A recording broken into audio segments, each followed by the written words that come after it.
Unfortunately, Hanzo is the only kind of poke they have here, and he has to get those angles to get those scatter arrows off. Junkrat, Riptire are going to come out, do a lot of damage on the Salted. Salted will fall. X-Ray going to come in as well. Malfurion falls to the Genji, gets the silence off on him, but not going to be enough. There comes the laser onto the Junkrat. Going to go ahead and use a concussion mine to get away. That's a 3-for-0 trade so far. Johanna taking a lot of damage here. Going to get tossed back in. I don't think she makes it out. Let's see with a nice power slide on Maiev. Phoenix going to come out. Tether going to connect. Ishio comes out. Moshpit going to connect on no one. Murden walks into it. Not going to be enough though. Zeratul Genji in the backline though, just going to wreck the Rhaegar Lunar. Genji diving all over the place with that Dragon Blade. That's a 5-man team war. They're going to run it down here. This is 16 into 13. Netball looking to get on the point. Divine Fate actually does not leap onto it, so boss has already been captured. This is a 4v4. A big shot coming out from Netball, but Divine Fate looks like he's going down. There's the Cleanse Flash. Raven is chasing down Li Ming. That should be it for the Wizard. Murden dies. Li Ming dies. Flash Raven. Raven looking for the big flank. Meatball is in trouble if Zeratul gets the kill. Gets blown away, pops the Riptire. Meatball goes down to the Genji. Flash Raven escapes with his life. Genji now in trouble with the big cleanse coming out there. The taunt onto the Varian. Varian is protected. They're coming in with the slam there. Divine Fate getting super low and down he goes. That's a triple. Out the Abundance Circle going to be there for the Diablo. They also have the Root out as well. Riptire going to be coming out at this time. Apocalypse will be there as well. They get the Riptire off before the Apocalypse stuns it out, and that will be Jaina falling very early. The Cleansing Flame coming out. Hedgie falling extremely low. They're trying to get that kill. HCE diving onto them. There will be the Blink out, and they're actually able to get into the wall. There is going to be the Lornado. That will be Diablo falling at this time. They do have enough Black Soul Stones to come back instantaneously, but that still will be the second Triglaw Protector going over in favor for Matt. HCE going to be going onto this. They get this swap and the stun as well. Tons of damage going to be going out, and that will be the Hanzo falling at this time. Armor the Undead going to be popped from the Arthas, but this time no Hanzo, and there's also going to be the Blind as well. They start to move on to a couple of these members. Blessed Shield going to be coming out from the Johanna. Riptire going to be out as well. They are looking for Lasai. No kill. That will be the healing out from the Stukov at this time. They get the Root onto Kazan, and that will be the kill onto Arthas. So a Hanzo kill and an Arthas kill. No trade. And that will be almost 100% Immortal going over in favor for the members of Macrotrap. Low, that is going to be a dunk out from Rexpa doing quite a bit of damage here. Currently going to get knocked back onto Nem Avenger, but Spurback falling so extremely low. That will be the knockback, and that is going to be Spurback actually making it out alive. Joanna going to be falling. Sonya going to be falling. We have the Alex Strauss falling to the dunk in the backline. Titans King trying to dive on to Frank Jukes. There will be some poke damage, and that is going to be the kill. Frank Jukes with just a couple hundred health. They actually lose their Stukov as well, and that is going to be Rexpa using the Blackpool, getting the self-dunk out, trying to get some extra damage out, but that'll be all 5 members getting wiped on the side of Victorious. Catapults in that bottom lane that were cleared by Manby. Silence going to be going out. Blessed Shield will be there as well. They're looking for a kill. Silence will be there from Taki as well, but they get the kill onto the Li Ming, and that will be Taki falling as well. So Rexpa and Taki have fallen. That is going to be the Titans King falling as well. Taunt going to be going out, but that will be game number 2 going over to Macrotrash. GG. Well played.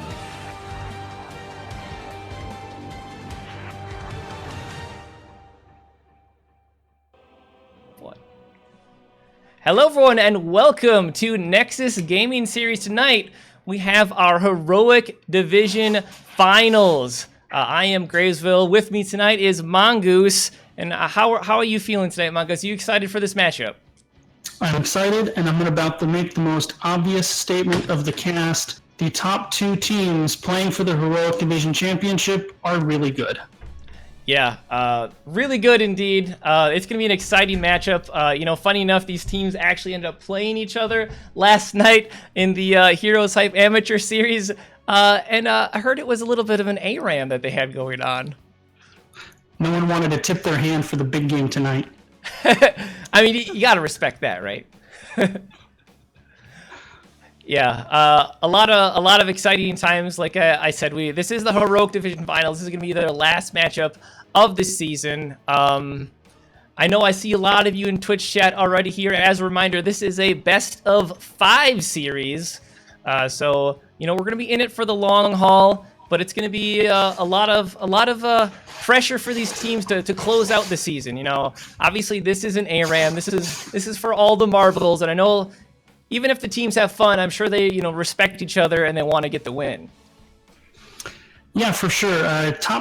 two of the top three teams from Heroic. 2+2 was number 1 seed, 7 wins, 3 draws, no dominations. They haven't lost 2 games to any team so far this season. Macro Trash, very strong as well, 6 wins, a draw with 3 losses. And the one time these guys played each other this NGS season was way back in week 1, and that matchup basically means nothing. Macro Trash did win it 2-0, but that was so far back in the beginning of the season. Macro Trash had a very different roster then, so you just can't draw anything at all from that matchup. Right, yeah. Again, yeah, their roster was different. I think they've gotten better as the weeks have gone on. They're on a pretty good tear themselves, beating out some of the higher seeded teams. I think they came in as the 3rd seed, so congrats to them obviously for getting this far, and I feel like they've had a really great second half of their season. So we got some leg for some of the players yet, so we're gonna hold off on getting the game started. But let's move over to a little bit of inside information on these two teams in terms of interviews that you had going on. So let me switch over to that, and Mongoose, I'm gonna let you take this one. So I reached out to both these teams' captains, and they were kind enough to send me their thoughts on the series. McNulty from 2+2, we felt like the grand finals were versus team name change, not to demean Micro Trash, but as far as objective strength is concerned, we thought they were the 4th best Heroic team. It was absolutely an upset. They beat Victoria's Secret. They have clearly improved, but I think that their win had more to do with the Victoria's Secret imploding, with internal issues, rather than Macro suddenly being the better team. We expect to win, although we don't want to underestimate them, because if they're truly better than VS, it should be a very even series. Hedgie from Macro Trash. We had a rough start to our current roster, but our current roster is looking strong. And as soon as the finals are over, we need to broaden our strategies and look to play many different comps. We're very excited to play in the finals and looking forward to an intense series with 2+2. We expect it to be a very close series. Yeah, so, I mean, again, these teams have met before, week 1, and they met again kind of last night. But 2+2 seems to feel pretty confident in this, and honestly, probably rightfully so. I think they have played a really good season, but again, Macro Trash has kind of found their stride in the last bits of the season here, so it can go either way. And hopefully these teams eventually get this game going here. And I'm sorry for our Twitch chat. We're on a 2-minute delay. I lowered Mongoose's volume. It's okay. It's okay now. We're all good. But one thing I'm interested for these games is kind of the drafting style. 2+2, their draft style is not the traditional 2 warrior comp. They like to do a lot of comps with like an Abathur, for example, or Samuro. They always kind of pull out something quite different. A lot of times just going for that single warrior for their lineup. And Macro Trash, they kind of have the more traditional lineup, but 2+2 have shown in the past that they're willing to adapt to the draft as well. So that's one thing to look forward to as well, I would think. You took the words right off the notes in front of me. When I was doing my prep for the series, I tried to figure out what style of comps these teams try to run. Macro Trash was one of the top teams in Heroic as far as variety of hero pool, actually number 2, but the style of their comp doesn't vary too much. They generally do kind of a traditional 2 frontline, 2 backline, and a support. Occasionally they'll go with the triple frontline and the ranged. 2+2 though, they're all over the place. If you look at my little list here of the kinds of comps they've run: standard, tankless Abba, standard with a melee assassin and no second tank, Abba Illidan, solo tank, 2 melee assassins, standard with Abba, double support Tyrande, double support Tassadar, 3 assassins solo frontline. They're all over the place. They were also one of the more varied teams as far as hero pool. Even though the number, as far as hero pool, not quite as high for 2+2, I think they're probably a little harder to prep for just because of the varied comps that they've run out over the course of the playoffs and the regular season. Yeah, I think you hit the nail on the head. We need to swap some players in the lobby quick. Ooh, hey. Otherwise, it looks like we actually have everyone good to go. Hopefully, I'm not lagging too bad. I saw your voice wasn't matched up with your words. I think that was on me, though. Hopefully that solves itself. But yeah, I'm excited for this matchup. I know these teams are excited as well. And honestly, like I just want to go. Like I just want to go. This series is going to be amazing. Again, it's the last one of the season, and it looks like we finally might be about ready to go. 2 minutes. I'm getting caught up in Twitch chat as well. Thank you again for everyone for showing up. I mean, I hope Twitch chat is excited because, you know, you guys are the reason we're doing this, right? The teams are here to play for you. We're here to cast for you. So I love that you're here, Twitch chat. And my mic is crackly. Okay, that's me. That's me. Are we good? Well, I have the R's from the captain, so I'm just waiting for the R from you. We'll count it down. I'm get ready. The party started. I am ready. I am so ready.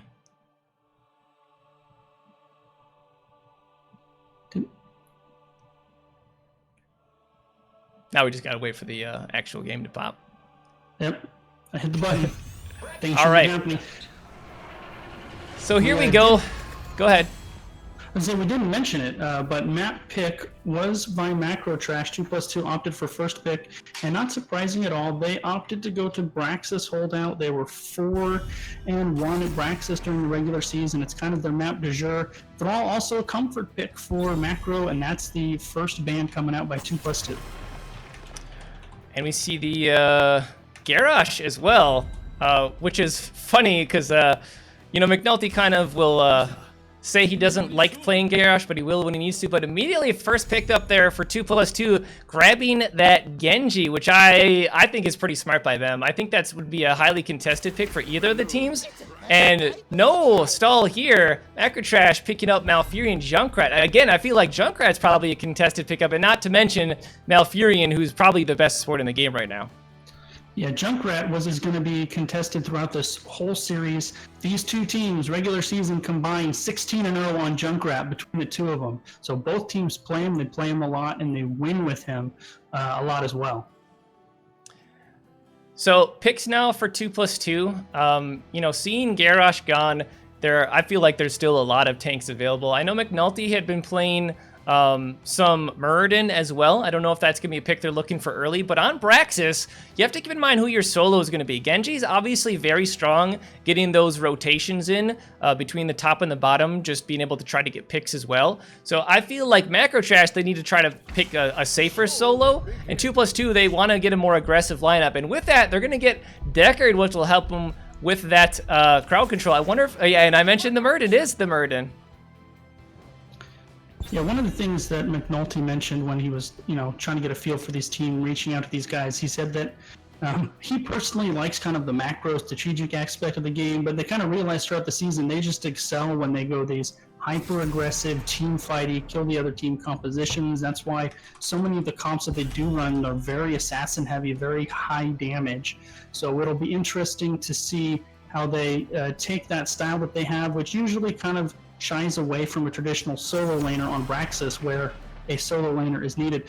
I was going to bring up Valera, actually. Both of these teams play Valera, and last week Macro ran her in both games versus Victoria's Secret.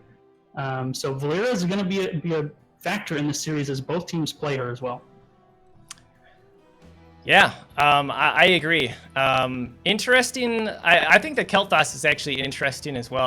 I feel like Kel'Thas would have been a good pickup for 2+2 to go along with it. Johanna is gonna make the pickup here on the side of Macro Trash as they're gonna have a bit of wave clear. I would like them to perhaps pick up their solo here and then leave kind of a flex mage at the end there. Maybe go for a Li Ming even. Yeah, both, like I said, both these teams very big pools. Macro Trash in particular, their off-lane pool is very deep. They're all banned, obviously, but Sonya, Dahaka, Mouth, Artanis, Blaze a little bit. They even whipped out Rexar a couple times this season, so and they opt to round it out with Phoenix, leaving their solo till last, although Phoenix can solo, so that's actually a pretty flexible pick. You have to wonder, though, if 2+2 going to take advantage of that kind of shield bug going on the Phoenix right now. Yeah, I would say Phoenix can fit either one of those roles. Last picks, though, for 2+2. Again, they normally don't go that double warrior. They like to go like a more of the range solo. And seeing Phoenix on the opposite side, you kind of have to think who would go up against the Phoenix in that solo if it's another ranged. 2+2, they like to play Abathur. I wouldn't expect him to see play on this map, but showing the Muradin and Deckard early means they're setting up for crowd control and burst. I mentioned the Li Ming before. That could still be the pickup on the side of 2+2. Yep, and we're going to see what it is right now. It's going to be the Gul'dan and the Zeratul. 2+2 this season has run basically all of the stealthies in some capacity except for the Nova. They've run the Samuro, the Zeratul, and the Valera, so the Zeratul, no surprise, really. Yeah, Zeratul Genji is something that they played a lot. That's going to be Fleiss Raven probably on the Genji in this situation. They kind of swap that one up, but Gul'dan pickup I think is smart. It gives them more wave clear. Last pick still for Macro Trash. I think they need crowd control. Right now, really, they have a Concussion Mine and Johanna into Malfurion, but I think they need something to protect their backline. There's more peel, perhaps, like a Blaze even wouldn't be too terrible. Yeah, I agree. I wonder if we're going to see kind of a pocket pick throughout these playoffs have been casting. A lot of teams have been kind of whipping out these pocket strats, something they haven't shown. So I'm wondering if we're going to see something a little different out of Macro Trash here. Well, now's their time to shine. Game number 1, just open the floodgates and see what happens. And what's it going to be? It's going to be Sonya. Pretty safe pick. It can kind of help them peel in the back line, but more importantly, I think Sonya can stay alive in that top lane. Yeah, Sonya, very solid solo laner. The 2+2 doesn't have somebody you think of as kind of her traditional solo. They're going to hang out and fight over the lane. They're going to have Genji rotating up there. Zeratul, is probably going to be up there most of the time with Krovan popping in and making cameo appearances to help out against the Sonya. Well, here we go as we prepare for game number 1. Rip. All right. Well, we're gonna see. We're gonna see what happens. It'd be really funny if the teams just started the game without us. What's? Oh man. It says. Oh, I think the lobby broke. It says they're preparing. Okay. I think someone's game crashed because McNulty's no longer in the game. All right. We're off to a flying start. Obviously this is the best way to start the game. So the drafts are set, so we can actually start up the lobby again because we just have them choose the heroes that they drafted. But we got to figure this out. So I apologize to the people watching. I know you're all here and you're all get ready and getting hyped, but just more delay. And chat. Okay. Apparently we're still having mic problems. We're having just problems. We're having Blizzard problems, mic problems, robot problems. We've got problems. We've got problems, chat. We'll know in 2 minutes. Yeah. That's the best part. We're on a 2-minute delay. So when I say, hey, are we good? And they say yes. And then 2 minutes later, they say no. I don't know. I don't know.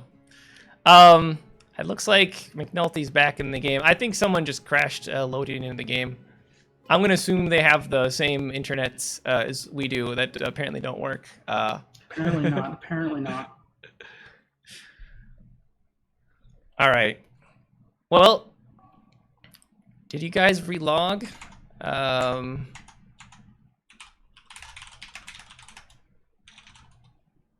I think they want us to log in and log out of the game because I think that might be a problem. The lobby broke, I think.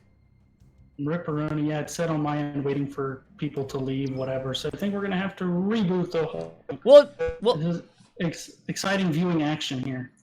Yeah, we'll all reboot. All right.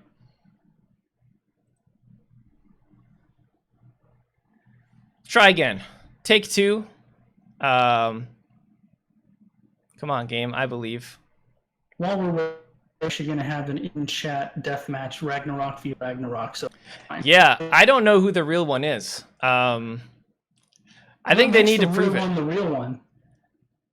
You know, I don't know. Heroes of the Bugs. All right. Are we supposed to rejoin this game that's in progress, or are we raking this over again? I clicked nope. I just figured it'd be better to make it. Okay. All right. Let me get you guys in pool. We'll try one more time. Oh, it says you're in lobby already. I'm here hey, now. Oh, there we go. That's amazing. Let's get the voodoo in here. Okay. Man, I don't know. I was mentioning this to Mongoose earlier, chat, but this jacket's actually very, very warm. So it might have to come off either while between the games. But you know, we'll give you guys another shot of the big old weapon that we got here. You know, take your screenshots now. You can book me for parties. You know, corporate outings. You know, just okay. That's enough. Just Grazel just modeled that dope ass jacket. See, 2-minute delay. He knows. You know, Bobo, I'm here for you. Oh god. Oh no. It dropped. Oh no. All right, we're good. No. So Twitch chat, let me know in 2 minutes if my mic is terrible. Switch real quick. That's not a problem. Yeah, you were breaking up for me there too. It could be my crappy internet though. I mean, I'm not gonna lie. But yeah, oddly, they were saying in the lobby, this is exactly what happened last night in Heroes Hype, and that's why. So for those of you who didn't know, Heroes Hype last night, 2+2 was playing in the amateur series. They got to the finals, and which is normally a best of 3. Their opponents, 8 equals door, which is a hilarious name if you do 8 equals D. It looks like a part of female or a male anatomy, excuse me. But they actually had to cancel the game, and 2+2 ended up getting second because of that bug. I'm ready. I hope they're ready. I hope they're ready too. Let's just click start, right? That's the plan. Let's just do it. Did we remember to put us to observers and ref? That's the real question. I guess we'll find out. Okay. I believe we did. If I do, just to make your life more difficult, by the way, if I do have to switch mics, we'll have to mute the Skype call. Okay. I'm no longer. I got dropped out. I got dropped out too. Oh boy. What about the teams? Did they drop out? Let's see. McNulty preparing for Heroes Brawl. Yeah, he's not in the game. Well, all right. Reboot. I'm not really sure what to do with this, to be frank. You know, it's just a small indie company. They can't, you know, just can't afford the stable servers. Yeah, I don't know if it's a problem with custom games specifically. I'm assuming that's the problem. But we're gonna reboot again. One more time. Wow, this would be so terrible. The fake Ragnarok says, I can't join custom yesterday. I don't know what's going on with Blizz. Okay, but what does the real Ragnarok think? What does the real Ragnarok think, though? Is there a real one or a fake one, or is it just the other one? You know, there's got to be an imposter, right? There has to be an imposter. We did it just for you, Jason. The Blizz custom game bug was solo, just for Jason to get here on time. Exactly. All right, so again, Twitch chat, I know how triggered you are about all of this already, so prepare to get more triggered as we try to continue to troubleshoot here.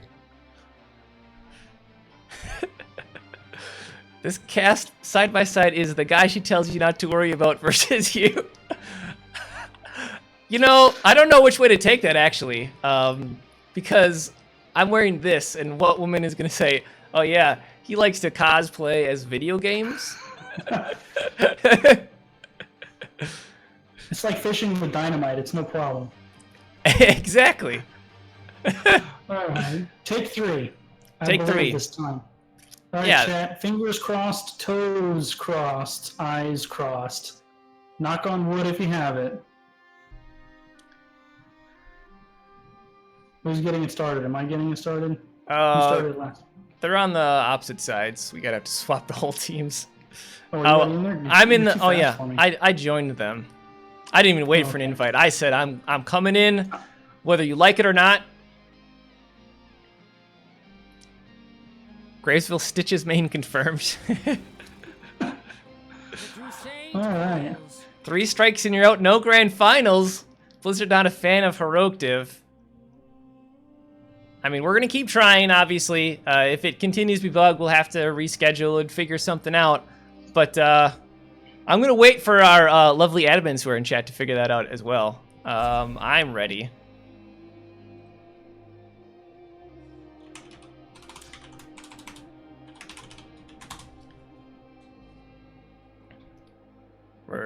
We're waiting on someone. We're waiting on Frank Jukes. Okay.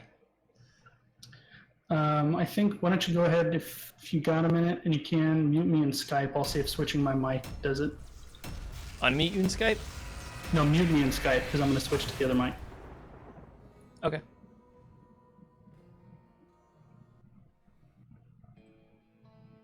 All right. Let me know if that's coming in any better in 2 minutes. Skype, can you hear me, Gravesville? I can hear you very well, yes. Okay. But the important thing is we're loading into the game again. So actually, I need to switch to this. And then Oh my goodness. my good friend Voodoo is going to switch to gameplay, right? I hope. I Oh my believe. goodness. Oh my goodness. I think it's working. I think we're in, team. Powering up. I think we're in here. All right, here we go, everyone. Game number 1 in our series between 2+2 and Macro Trash. On the left-hand side in blue, it's 2+2 with Axon playing Gul'dan, Retter on Deckard Kane, McNulty playing Muradin, Flyest Raven on Zeratul, and Krovan on the Genji. Did we switch sides? Am I confused? Oh Yeah, God, so- they did switch sides. Yeah, okay. Okay, I just wanted to make sure I wasn't crazy. It's So actually on the 2+2 on the right. 4, 3, 2, 1. Or- So the overlay is backwards. The overlay is backwards. Online. Okay, so on the left side, blue team, Macro Trash, Edgy on Phoenix, Martos on Sonya, Stu Manchu on Johanna, Frank Jukes on Junkrat, and Spurbeck on Malfury. Okay. And I just bumped my mouse, so hopefully we're back to the right observer slot as well. Hopefully we are. I'm gonna assume I'm just gonna keep hitting O and hope it works. Man, you know, this is a wonderful start to the series.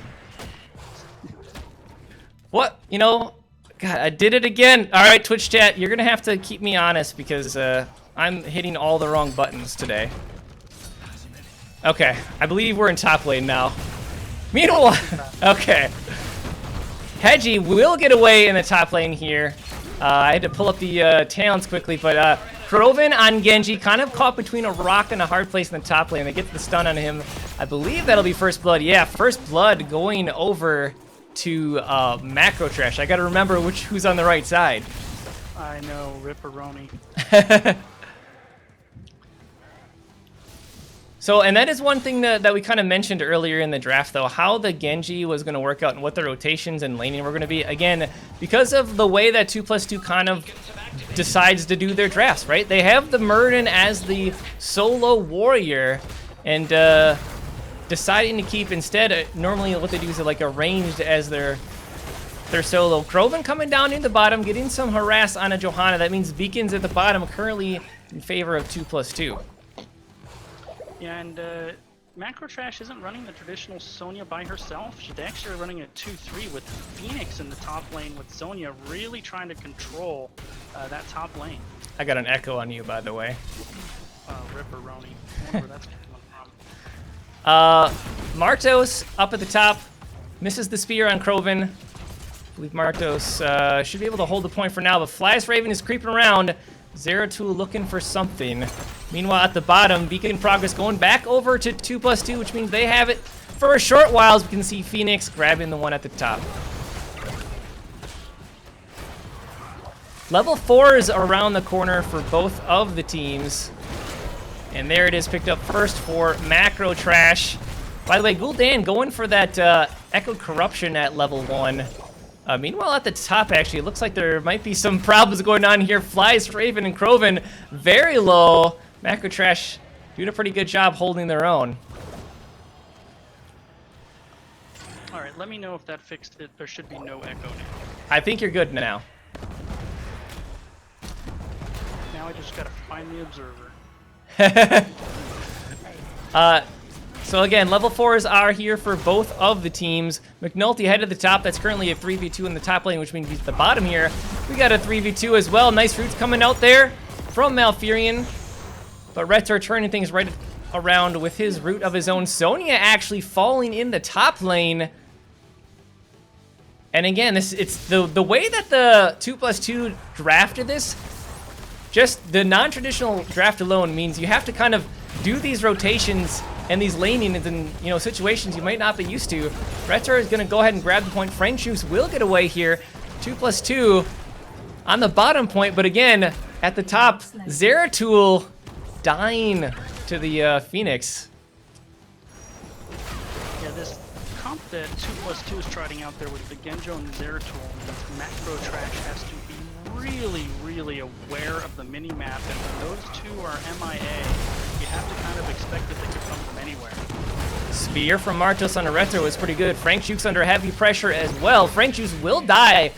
Junkrat falls here, but 2+2 is going to go ahead and lose Gul'dan. Couldn't keep him alive for much longer. Level 7, not quite yet here for either of the teams, but Hedgie might be falling to top. Phoenix goes down. So much back and forth on this map. It's crazy. Yeah, and that was that Genji's Zeratul combo we were talking about that you had to be aware of on those rotations, and they jumped on Phoenix real fast.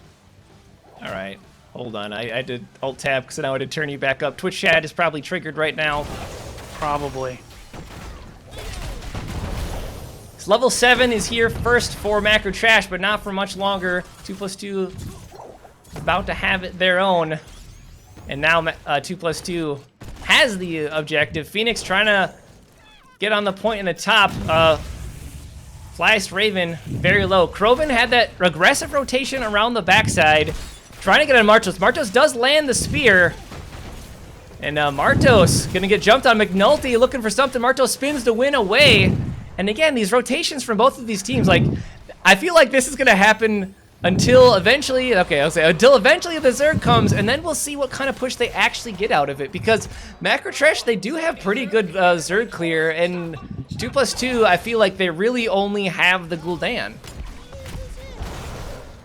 Yeah, and 2+2 is just using that Genji Zera to put so much pressure, so much kill pressure all over the map, and they're really just kind of rotating as a little two-man gank squad.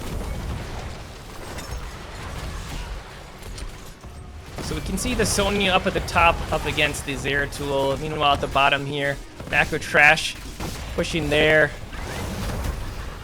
Junkrat doing his best to try to push the opponents away. McNulty jumping in on a Stu Manchu. They don't get the follow-up, I don't think, that they were looking for, and it looks like this bottom fort will go down, though.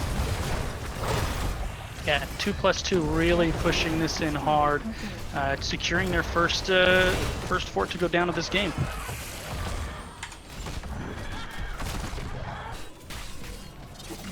So that is it. Bottom fort going down.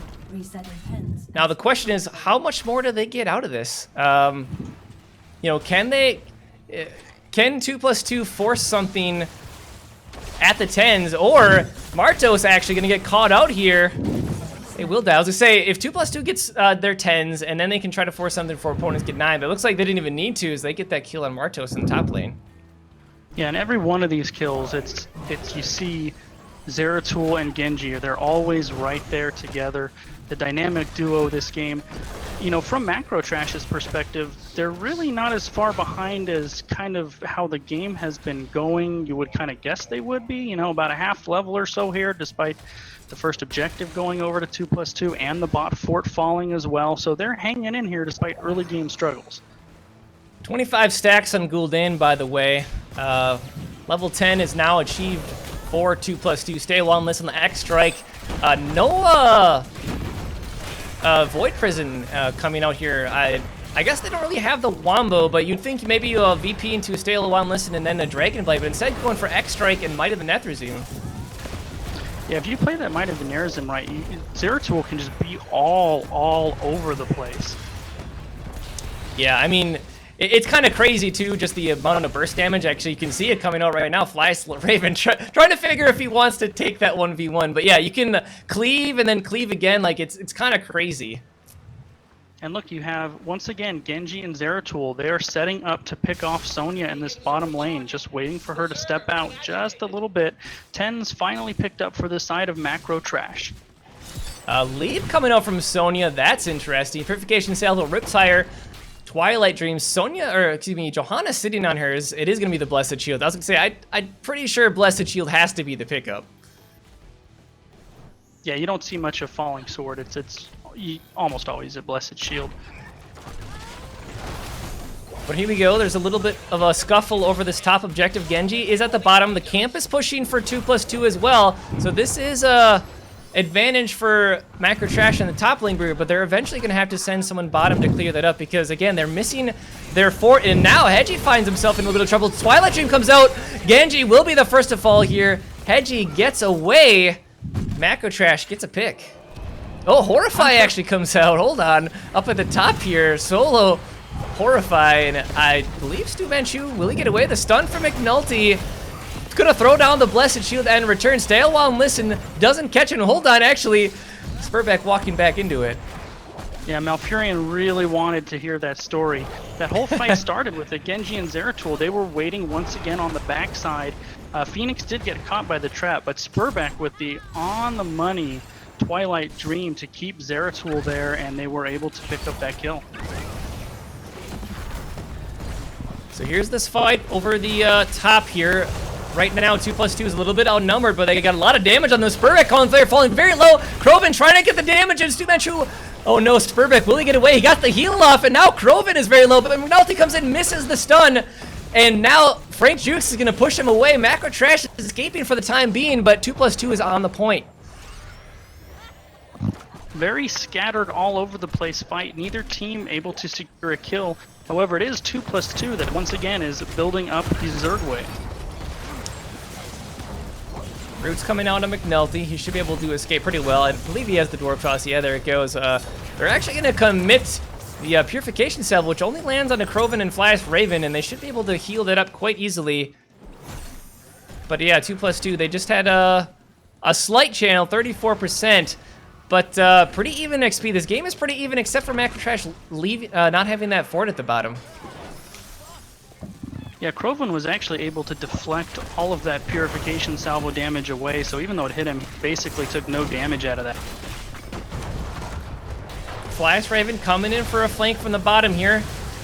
Diving onto Hedgie. Hedgie goes very low. Krovan comes in to dive, but no! They get the Genji and the Zeratul. Great job. That silence from Spurback was great, but Malfurion doesn't have any mana left. Axon actually just completed his quest at the end there, but that is...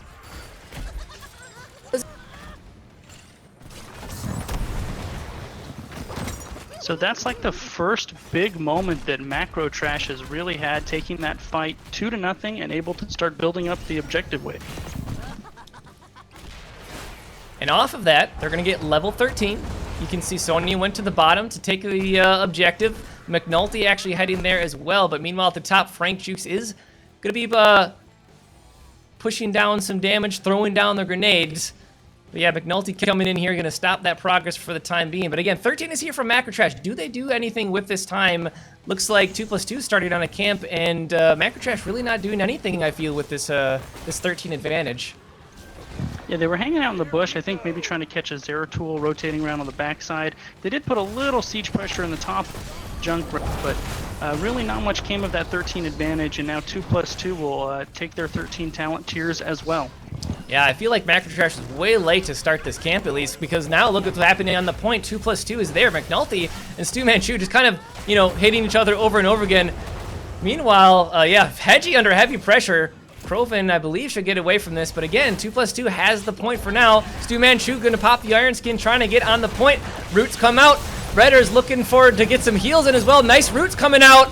Redder had the two-man root. Will they get the damage in? Johanna goes down. Stay well and listen. Riptire does a lot of damage, but 3 kills in favor of 2+2. Frank Jukes trying to poke it out, but only him and Hedgie survive. Big moment there for 2+2. 3-0 on the team fight. Flyest Raven on managed to queue pretty much every backliner, and then right before the objectives pop, they managed to jump on this boss. They're going to have a full Zerg wave and boss all pushing down that top lane. Yeah, this is going to be a pretty big push here coming out from 2+2 with this boss. The Zerg at the bottom is pretty much non-existent, so they're going to go ahead and take advantage. McNulty actually diving in deep, does not get the stun onto Hedgie. In fact, McNulty's going to get pushed away, but now Hedgie actually has several people on his tail. Croven has the spear, but gets away. McNulty leaps away at the last second as well. 2+2, they don't get the kills, but they also survive, but this is a big push in the top lane. Although they didn't get the kills on the Muradin or the Genjo, Spurbeck with another really big Twilight Dream almost was able to get something out of that. Apparently, I'm roboting. That's awesome. Yeah, this is a really big push coming out from 2+2, and if they manage to continue to push in here, this could already be a keep going over to them. And honestly, if you're Macro Trash, what can you do here? I know you're going to be down 16-14 here, really and on Braxis. That's trouble. McNulty does manage to dive out while Genji goes deep into the backline to finish off the Malfurion. Croven in trouble though. They do get the nice counter kill and a Horrify used defensively. Sonya falls, and now things not looking good for Macro Trash. Johanna going down as well. Boss is still limping toward core, but 2+2 decided they're going to take their gains and go paint the map red. Yeah, honestly, that was just a really sick play coming out from 2+2. They had the Stukov, or not the Stukov, the Deckard Cain route into a Horrify, which means they couldn't move and they couldn't use any abilities, and then they just kind of blew them up from there. Meanwhile, this objective at the bottom actually did net Macro Trash a fort, which will get them closer to 16 at least. I like this invasion call here. They know they have the 16 advantage. Macro Trash not even come out to contest this as they shouldn't. Stay close to their base. They're pretty close to 16. Get that talent tier, and then maybe they can battlefield. So again, this camp is going to go over to 2+2. No 16 yet for Macro Trash, so they have to back away. Catapults will eventually be a problem for Macro Trash, but again, they need to focus on getting that 16 first. Yeah, the name of the game here for Macro Trash right now is patience, to get on the same talent tier, and then you something. You want to find that fight before 20, same talent tier, see if you can take it and start turning the momentum back in your direction.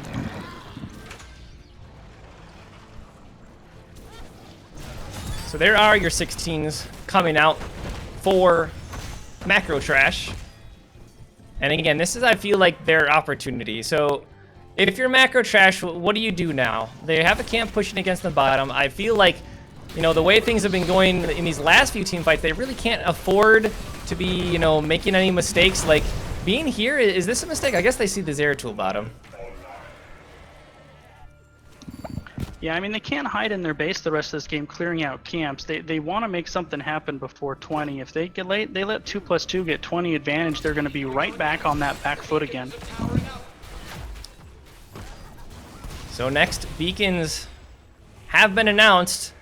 There's a camp and catapults in the top that 2+2 has pushing against Macro Trash here. Flyest Raven sitting there, you know, just kind of doing scouting thing. He's, you know, invisible for now. But Macro Trash, they're going to be losing beacon progress immediately. Did they really need to send all members up here? Or, I mean, I guess splitting would have been a bad decision too, because 2+2 just has so much kill potential. Yeah, these guys can't split up, especially the squishier backliners. And although Zeratul was kind of out there scouting, if you noticed, both Muradin and Genji were close enough to get to him very quickly. So if Zeratul had an opportunity, he had reinforcements coming his way very fast. In the meantime, the bottom lane, Zeratul putting pressure on the bot keep. Yeah, I think that's a pretty nice macro play. But look and see, the macro trash is actually going to be going down to that objective, grabbing that for now. Johanna still at the top. The Flyest Raven now might be under heavy pressure, trying to get some damage on the Hedgie, but Flyest Raven will fall. Zeratul dead. A nice job there from macro trash getting that pick in that bottom lane. Yeah, Zeratul hung out a little bit too long down there. Did his job to force the rotation out of Macro Trash, but didn't get out in time. And now Macro Trash doing what they need to do, forcing the pre-20 fight on the boss. This is going to be a 5v4. However, Muradin deep on the backline, putting a lot of pressure on Hedgie, and 2+2 does have the Stay a While and Listen and the Horrify for boss control. However, Sonya and Phoenix go down only for Genji, the boss wrecking everybody. Macro Trash is going to be forced to retreat, and you wonder if 2+2 is going to finish off the ball. Boss Deckard is still back there smacking it with his walking cane. Oh no, Horrify goes out. Spurbeck is under pressure. He will die. Stun comes out from Frank Jukes, which means that will cancel that Riptire. There are catapults in the top lane here. Honestly, I think a lot of that went wrong for Macro Trash. They had a really nice Twilight Dream and interrupted the Stay While and Listen, but Macro Trash's backline was just getting tore apart, and unfortunately we saw what happened there. Yeah, Muradin just kind of YOLO dived on the backline, and with them tanking the boss as well, it just didn't go for him. And I know what they were trying to do. You're trying to force that number on the boss where you're on the same tier and you have the numbers advantage. The boss in the middle of that just kind of threw chaos all over the whole thing then. So no 20 quite yet for 2+2, but this is going to be a big push in the bottom lane here. I don't know what Macro Trash can actually do about this. I think they need to look for something like that, you know, try to get Frank Jukes to use the concussion mine to get someone caught out, but again, 2+2 can just dive on the backline with whoever gets pushed in. So we're going to see what happens. Stu Manchu looking to make something happen. 20 is now achieved for 2+2. Yeah, I mean, Johanna just has so many people she has to try to peel off the backline. It's a really tall order. Now, Furion gonna go down, and I think this is gonna be all she wrote for Macro Trash. A pretty dominant performance by 2+2. It's gonna be somewhere in the neighborhood of 17 kills to 9. Game 1 going over to 2+2. Wow, really good game from 2+2. I feel like, again, I think a lot of that came down to drafting, because 2+2, you know, they did that draft where they had the Genji rotations coming up into that top lane. They went for the Zeratul Genji combo and the Gul'dan. I think that Macro Trash maybe could have done something differently, either in their own rotations or maybe could have drafted knowing that 2+2 was going to be having this odd team comp, I would say. I mean, it's not even non-meta. It's just not necessarily what one would expect. Yeah, I mean, you do have to expect it from 2+2. It's something that they've shown all season long. They just didn't have the tools to deal with so much backline pressure. McNulty on Muradin was jumping back there. Krovan was jumping back there. Zeratul was jumping back there. And just Johanna couldn't keep everybody away. Sonya, of course, just doesn't have any peels for anything like that. And Spurbeck and Hedgie were just under constant pressure the entire game. Okay. Well, that was game number 1 in the books. 45 minutes after the regular start time. So we're gonna go ahead. We're gonna take a quick 2-minute break or so while we get the lobbies and stuff set up for the next game. Hopefully I can figure out what the Domo Arigato Mr. Roboto thing is happening with the mics in the meantime. But we'll be right back. So you guys, you know, don't go anywhere. We'll be here.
won't let me create a lobby. Are you guys in a lobby already?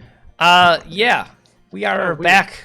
We're back. I'm in a lobby. Are you here? I think you're here. I am now. Okay. Okay. Oh my goodness. Twitch chat, we're on a 2-minute delay, but I need to know if the mics are working better or not. You were robot-y to me that whole time right now. FYI. I had to take the jacket off because I'm hot as well, so I'm sorry to everyone out there. We need to make one of us a referee down here, whoever's got. Who is the host? Stu Manchu is the host.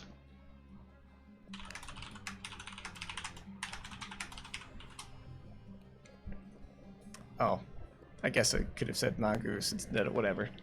Oh, whatever. Don't matter. Don't matter. So, for those of you watching, again, that was Macro Trash's map pick last game on Braxis, 2+2 with the win. This time we are headed to Volskaya. Whose map pick was this? This was Macro Trash's map pick. Okay, so they want to go to Volskaya now. Okay.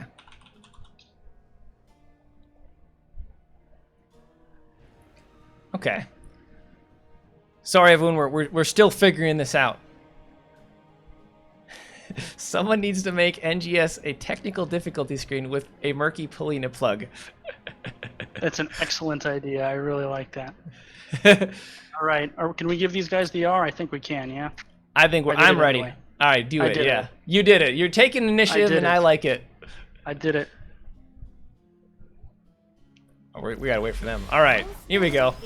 Let's get ready for our draft. Game number 2 in our series between 2+2 and Macro Trash. Game number 1 going over to 2+2. We are on Volskaya Foundry. Last time we saw the bans onto who? We saw Garrosh and what was the other ban? Thrall. Yeah, that's what it was. That is correct. Now, last week, Macro Trash played on Volskaya Foundry, and they ran a Lyra and a very close win over Victoria's Secret. So I think we're going to see a Valera pick or ban again. First pick Malfurion for the side of 2+2. Yeah, I think that's probably a high priority pick for either of the teams. I just feel like it's really strong. But for Macro Trash, you know, do they just pick away the Genji? I feel like that was a strong pick from them. No, they're going to go with Junkrat again and pair it up with Stukov this time around. Yeah, high prioritization on Junkrat. Like,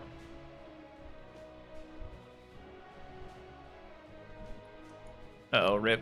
Did we lose? Oh! Did we lose who? I'm here. Okay, you're here. All right, I think, I'm here. Good.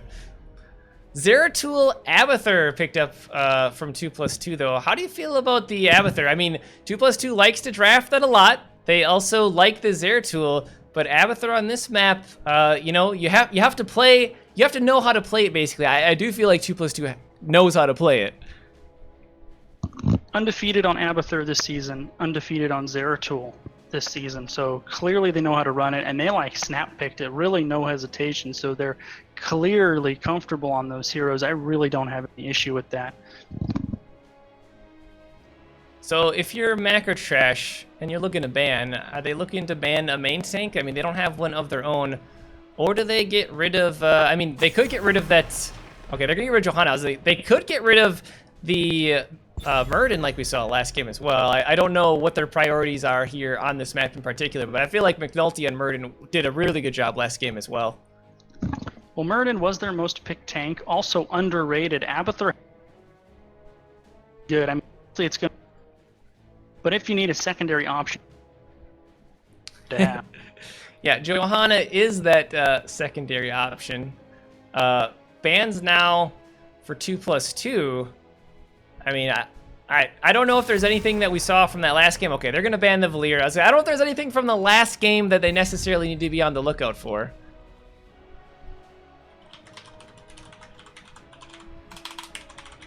And once again, the Valera ban coming out. Obviously, these teams plays it, and so they're taking the Muradin as maybe partially a soft denial and have a big divey front line, Junkrat can usually keep himself out of trouble. They need to make sure they don't leave Stukov high and dry. If they dive deep and a Zeratul with the hat goes on the Stukov, Stukov could be in trouble, no doubt. Yeah, I really like that Murden and Uberak. I mean, I like the pairing just because I like the pairing of those two tanks together, but I also like the steal of the Murden on the side of Macro Trash. I feel like that was really smart from them. But again, 2+2 with the Abathur team comp. Who do you go for? Are they going to go for a Diablo, perhaps? What would you expect as a tank now for 2+2? You know, I would say they may not even go a main tank. 3-4 times this ran an out tank, kind of like a Tyrael or somebody who's not really considered a primary take. It wouldn't surprise me if they went in that direction as well. Well, instead opting to go with the Kael'thas ETC to round out the composition. And wow, Macro Trash immediately picking up that Tracer at the end there. No hesitation. They're like, hey, if you want to give us Tracer, we'll take it. Tracer into Abathur can be troublesome. Obviously, those mines are going to be able to reveal her if she tries to make any kind of rotation. I mean, not reveal her, but also just deal damage to her. So we'll have to see how that works out for Macro Trash in the end. Let's get ready for game number 2. Yeah, they really didn't hesitate on that Tracer snap pick. They haven't played much of her this season, but showing really no hesitation to pick her into what 2+2 was showing there. So on Volskaya, Macro Trash is going to see if they can come back in this game. Again, this was their map pick, so they might have expected an Abathur team composition. We're going to have to see if they can pull it out here. Honestly, like I said, I really like the Anubarak and the Murden together, but we'll have to see how it works out. We get ready for game number 1. And on the left-hand side in blue, it is, I think that's Macro Trash. I think we got it right now. Yeah. Marto is playing Murden, Spurbeck on Stukov, Hedgie on Tracer, Stu Manchu on Anubarak, and Frank Jukes on Junkrat.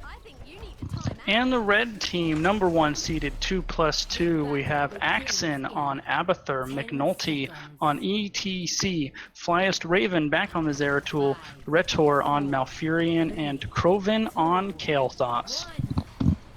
Let the battle begin. So, we do have globes coming out from Kael'thas, which, you know, I'm sad to see. I would have loved to see Convection for the memes.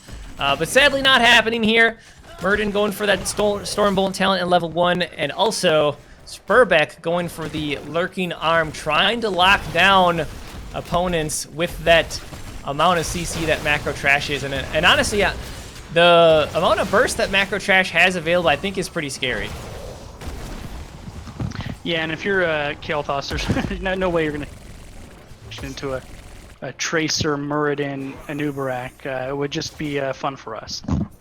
Yeah, exactly. Junkrat actually falling down in the bottom lane from Zeratul, so that is first blood going over to 2+2. And again, I feel like a lot of this is going to come down to those rotations from both the teams. 2+2 last time showed us they know how to get it done. And Flyest Raven, I believe, and Zeratul probably has better wave clear than the Tracer. Definitely so. Once again, early kills going over to the side of 2+2. This has kind of been their style with these very assassin-heavy, kill them in rotation kind of comps. They did it really effectively game 1, and Zeratul starting in game 2 already. And they've also jumping on the early turret camp. Actually, both teams looks like to start their turret camps.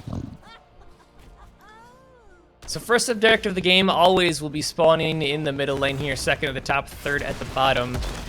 Who do you think has the early advantage when it comes to point control and being able to actually take the advantage? Obviously, 2+2 has the Abathur on their side. Is that going to be a problem for them? Well, I mean, and before 10, just the lack of bodies, there's just less to absorb all the damage. So I would expect, the first before 10 objective, probably Macro Trash will have a little bit of an easier time of it. After 10, though, when Ultimate Evolution gets online, it's just a whole game.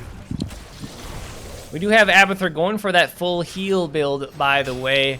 Interestingly, Malfurion also going for Vengeful Root, so going to be able to get some damage out, you know, potentially with that that little Ent as well. McNulty power slides through in the middle. Stu Manchu actually coming in, trying to get the burst damage underneath the silence. Well, Pulse Bomb comes out. McNulty under heavy pressure. Martos jumping in, and Macro Trash gets their first kill of the game. Huge team body blocks, just not letting each get away, and the immediate rotation onto the support camp. Really well played by Macro Trash there. I was just about to say, Stu Manchu didn't take his level 4 until just now. We do have that talent picked up here. Again, objectives is going to be in the middle lane the first time around. Abathur has his mines around there. Stu Manchu just eating it up for now. But again, I feel like if 2+2 can poke this out and let Abathur get the soak, obviously that's the best way to play it. But I believe Macro Trash needs to look for the aggressors. But look out, Martos under heavy pressure does get the jump away for now. Flyest Raven trying to get some damage in. But yeah, look at that. Martos just gets absolutely chunked there to start this off. Yeah, but between the Muradin trait and the healing, he's pretty much back to full health already. First objective right now pretty solidly in favor of Macro Trash, and you're seeing the lack of the 5th body, especially with the bear trap and the concussion mine and the turret, already up over 80% on this first objective for Macro Trash. Level 7s will be here first for Macro Trash, so 2+2, trying to get the soak in, but they are a little behind to start things off. But they are going to take this point for now. 96% achieved by Macro Trash, you know. I feel like they do realize they needed to take care of that camp at the top. And now 2+2 started this fortification camp here in the bottom right. So Macro Trash probably looking to come back in here once they get that camp cleared out. Yeah, now there's pressure in the top lane that Abba by him. Nice patience by Macro Trash. They know time. They go get the top mercenary camp. Now they're going to have a turret to help them secure this first objective as well. And they don't need to hold it for very long. We're going to see these two teams going right back onto the point here right now, any second now. So here we go. Point is being contested. 7th here for both the teams. Double knockup from Coven, trying to get some damage in. You can see Spurbeck has that lurking arm there, but Stu Manchu under heavy pressure. Both of the turrets are there. Nubrak will die. Krovan trying to get the kill onto Martos, but McNulty has the power slide away on the top there with that pulse bomb. And 2+2 get the 1 kill, but they really want this point. Macro Trash, they're willing to stick around despite losing the Nubarak. That was huge body blocks by McNulty there to secure that Anubarak kill and ultimately secure the first Triglav Protector, despite ceding 96% over to Macro Trash, able to come back and take that objective. So normally the way that you play this map is you take that Triglav middle, you get the front wall, which they kind of did, but then again, priorities on the top lane here. Again, that is where the next objective will spawn. Stu Manchu, you saw, was Dive McNulty trying to zone them away for now. And this Triglav is already on a half health. If they get the wall, I don't think they're going to go for the well. They need to get out of here. There are 2 squishies inside of that thing. Yeah, typically you want to try to get the well if you can, but they did a nice job of prepping this lane. No outer defenses left. Root does go out onto Stu Manchu. He's pretty low running for his life. Teammates able to offer a little support and scare away the Triglav. However, Zeratul and Abba doing off-lane soaking, so really no missed soak here for the side of 2+2. Level 10's almost here for 2+2. I feel like Macro Trash also protecting middle is going to help them in the long run as well. I mean, that was XP that 2+2 missed out on. But there actually might be a gank here in the middle. McNulty looks like Martos will get away. That power slide from McNulty, not locking them down. Level 10s are here. Now we have the stage dive from ETC. In fact, there it is, going on to Martos. But Frank Jukes with a nice disengage with that concussion mine. Yeah, he was quick on the trigger with that thing. Just bounced ETC out of there as soon as he stage dive. Now waiting for track.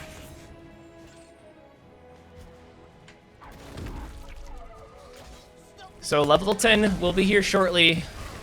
for Macro Trash. And again, we see Tranquility as the choice here from 2+2, not going for that Twilight Dream, which maybe could have been the key for locking down Hedgie on Tracer, but this engagement is happening at the top. We don't have Murden here. You can see the Cocoon coming out onto Groven here. They got the Riptire as well. Riptire from Shank Juice. They will finally get the kill as Martos jumps in here. You can see Retar had to use that Tranquility. Power Slide from Axon on that clone. Won't be enough to secure a kill, so that will be 1 kill going over to Macro Trash. Nice job from them getting that pick in the top lane, despite not having Murden to start that off with. Yeah, they kind of initiated while he was in the rising. Saw what they were Cocoon into the Riptire. Was able to secure the kill on the Kael'thas. It's going to be a little harder to do once he finishes his shield quest. 3 more globes for that. But nice play there by Macro Trash. Also, 2+2 was finally able to secure the top well as well. So when this objective does come online, small advantage for 2+2. Interesting also, I just noticed the level 10 pickup from the Tracer. That's not Quantum Spike, is it?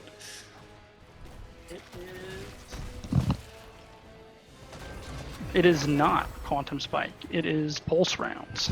Yeah, so trying to get the ult up more quickly because they only have the solo frontline ETC. Look at this lockdown at the bottom of McNulty falling. And again, Macro Trash doing a really good job with that. All the stuns that they have available. I feel like that's really what they needed to do here. But control point gonna be happening in the top lane here. 2+2, still pretty much even, in fact, a slight XP lead for them as Macro Trash starts this support camp. Yeah, once again, wow, Zeratul between the Riptire and the Tracer went down fast. What started today was the support player for Macro Trash has really been on this follow-up both games. First game it was the Twilight Dream. This game it's been the Lurking Arm. This is really looking good here for Macro Trash. They're slightly behind on the race to 13, but they have 2 turrets and the Bionic Emitter, so they're looking pretty for this top objective. Yeah, so they're already on the point. You can actually see Frank Juke's son Junkrat went to the bottom lane because ETC was there. ETC has the stage dive as the ultimate, so he can be, that pseudo global. And good plays coming out from Macro Trash, getting this early countdown. But again, they need to be careful because ETC can stage dive in at any time. In fact, you can hear it going out right now. They get the Cocoon onto him immediately. Kroven has the knockup onto Martos. Pulse Bomb going out onto Kroven. Survives from now. Flyest Raven gets pushed away from Spurbeck, and Macro Trash, they don't get the pick, and they get away, or 2+2 doesn't get the pick, excuse me. Oh, hold on, Frank Juke's under pressure there. But yeah, the stage dive came in, and Macro Trash survives. And you can see the prioritization for Macro Trash going out on the Kael'thas. Tire goes out again. This Tracer goes down on the backside, so a 1-for-1 so far. Spurbeck is in trouble. Clone able to secure the kill on him. ETC goes down as well. A bloodbath here so far. 2-for-2. Junkrat bouncing all over the place. Finally goes down, so 3-for-2 in favor of 2+2. Yeah, that Zeratul clone got so much value. Axon just coming in there with Flash Raven and chunking him down. Flash Raven actually trying to get the kill onto Martos. Does get that thanks to Axon's hat from Abathur. Macro Trash only has the 1 member alive up here. In fact, Stumanchu has to throw down the Cocoon. And Retar trying to take care of that turret as well so they can finally get the point. I think these death timers might be slow enough with an aggressive stage dive from Ignore. Hedgie's not going to be able to finish him off as reinforcement. But I think the death timers might be low enough to where Macro Trash can take 1 more crack at this. No, Murden's not going to be up in time. So objective number 2 going to go over to 2+2 again. Yeah, they're going to go ahead, and it looks like they're going to perhaps keep this in the top lane. This will be at least a fort going down. Abathur still soaking at the bottom. Spurbeck laying down that Lurking Arm, but immediately Flyest Raven jumping in on him. They do get the kill onto McNulty on ETC, so Flyest Raven has to back away. Frank Juke's looking for something on the Riptire. Just going to use it to do some damage. onto this Triglav Protector. Macrotrash does need to be careful. Yeah, they have a lot of damage here yet on the side of 2+2, so Macrotrash safely gets away for now. Pretty close game kills-wise.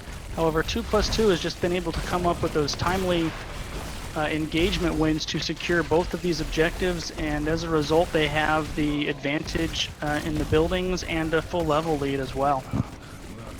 I believe that's also Ignite coming out from Kalthos at level 16, so those Flame Strikes are going to start to hurt. Is that a UI bug? It says he's got 0 globes. I think that's a UI bug. Yeah, he was at 17 just a couple of minutes ago, and I'm okay. pop it in one of those fights, so I would be willing to hazard a guess that that's actually completed. Okay, I was assuming so. All right, now that he's out of the trig log, it's showed it's complete. All right. Flash Raven. Just when it's in the trig log, that's interesting. Yeah. McNulty came in with a stage dive. They didn't get anyone there, but they're going to look to knock down this bottom fort again because the next objective will be in the bottom. So they want to remove the safety on the side of Macrotrash. Riptire coming out from Frank Juice. They will land on 2 members, but Flyest Raven's going to harass in the back lane. You can see that Spurback is in that, excuse me, Redder was in the cocoon. Spurback is trying to keep the team alive, but Frank Juice has a bomb on him, and actually they're going to spread that a little bit. Axon on that clone, doing a lot of work here. Martel's trying to zone them out for now, but 2+2, the damage has been done because Abathur's still soaking in the top lane. Yeah, nice engagement by Macrotrash getting the kill on Kalthon. Not going to yield them much of an XP.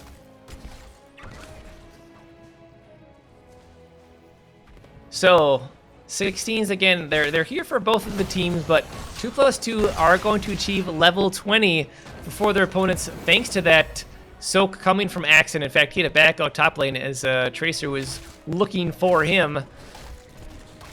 But the important thing I feel from the side of Macrotrash is they haven't lost to Keep yet. You know, this game could be so much worse for them. What they need to look to do here is they need to win, like, decisive team fights. Yes, they've been getting picks back and forth for both of the teams, but it's never been that full team wipe. It's never been a, hey, let's now take advantage of the opportunities that we have. It's kind of been more of a trade, I would say. In fact, it looks like they're looking to get aggressive on their opponent's camp. Yeah, very aggressive. They do get the cocoon on. No deaths yet. Riptire does go in there. Ice Tower actually takes down the Riptire. Now Macrotrash deciding to withdraw. Flyest Raven skirmishing, putting some pressure on. Here comes the stage dive. Instant burrow charge by Stu Manchu to provide some peels. This is a running retreat for the side of Macrotrash, but the fight rages on. Yeah, that was a really nice job on Axon using that clone to harass the backline, but Spurbeck on Stukov just keeping the team alive was really key there. So 2+2 trying to turn it around. And again, neither team really getting a whole lot this game. This is, I feel like, a much closer game than the last one. I think a lot of this is going to come down to that objective at the bottom where Macrotrash, they don't have a fort and 2+2 does. Yeah, that's going to be a real disadvantage to them. ETC is going to that Merc camp, though, so they might be able to buy themselves a little time before he stage dives in. Flyest Raven on Zeratul stalking Dukov, just waiting for the perfect moment. Now they found him when the bush was body blocking him there. Steam vent body blocks. Spurbeck was like, I'm pretty sure I couldn't move through there. Yeah, okay. Yeah, objective, wait, hold on, what's going on? Yeah, McNulty's up here. Concussion Mine actually brings him closer to his escape. Pulse Bomb will go down onto him. McNulty trying to get out of here, but Stu Manchu is diving not in. ETC will die. In fact, Martel's looking for Krovan as well. Lurking Arm secures that. Flyest Raven jumping in, gets some harass on the backline, but that is going to be 2 kills going over to Macrotrash, and now we have to see, again, what can they make of this opportunity? You know, 50 seconds on these death timers. They're going to rotate down. They're going to get a nice head start on this objective, or I think they would. Maybe get both of these turrets if they want. No, looks like they're going to push mid, try to catch up in XP. Now they actually rotate down on the turrets while Anubarak starts the objective channel. Yeah, Axon on Abathur was lurking around the bottom, had to escape as well. Stu Manchu is on the point for now. They are going to go ahead and pick up this one turret, and looks like they're heading to the other as well. But 2+2, they do have their level 20s. We do have the stage dive upgrade as well. Interestingly, Zeratul not going for the heal. In fact, Zeratul, Flyce Raven is now inside of this cocoon, and the team is collapsing. Stage dive coming out from McNulty. Power slide, there it is. And it looks like they might get it away. Martos trying to jump in onto Flyce Raven. Axon with the clone. Let's see what they can do with the Zeratul clone. Martos with the double stun won't be enough. Muradin falls, and 2+2 get the kill that they were looking for. And that was without Kael'thas in the picture, and Muradin also didn't drop the turret down, so McNulty now carrying Muradin's turret. Really aggressive, leveraging that level 20 advantage despite the 2 turrets that were on the person's macro trash there. Well played by 2+2. Yeah, I mean, yeah, macro trash, they didn't have 20, so if they would have gotten the pick earlier, I would have said, wow, really amazing plays there from macro trash, but because they didn't get the pick and then 2+2 just collapsed on them, that was a really nice job for them. Flyce Raven sitting in the bush here. All right, they saw the body blocks. In fact, Hedgie, oh my god, gets deleted. Tracer goes down. Yeah, they were really waiting for that when you saw the hat with he was bush. Once he saw that Tracer, she really had no chance on getting out of there. Yeah, really good job there from Axon and Flyce Raven. With their forces combined, they made it happen. Double rewind, by the way, coming out here from Anubarak and Muradin. So that'll be the burst potential that they're potentially looking for, but 2+2, they have the Protector. It will be pushing in this bottom lane, and this might be the first keep of the game going down. In fact, if they get picks on top of it, that could be the game. Yeah, Rewind is really powerful on Anubarak and Muradin both. You can just land stuns for days, particularly on Anubarak, by utilizing that Rewind talent. Well, Stu Manchu already diving deep, trying to look for something. Martos coming in. They're actually looking for Flyce Raven, but the shields from Abathur are there. Zeratul will eventually die. Now Martos has the leap away. Stu Manchu taking damage from that Triglav. ETC, McNulty was in that cocoon. Axon trying to keep the team alive with that hat. In fact, he went for Hive Mind at level 20. But McNulty's already backing away, and with that, it looks like 2+2 looking to disengage. Macro Trash trying to get them out of the Triglav to get some picks.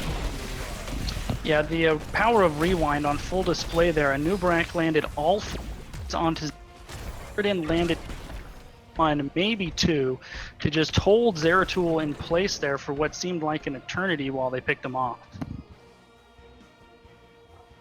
So, keep is saved. 15 seconds left on that Triglav. I'm actually surprised Macro Trash didn't stick around bottom. Or yeah, I would say they actually had time to at least do some more damage, but Frank Jukes is here throwing out those grenades.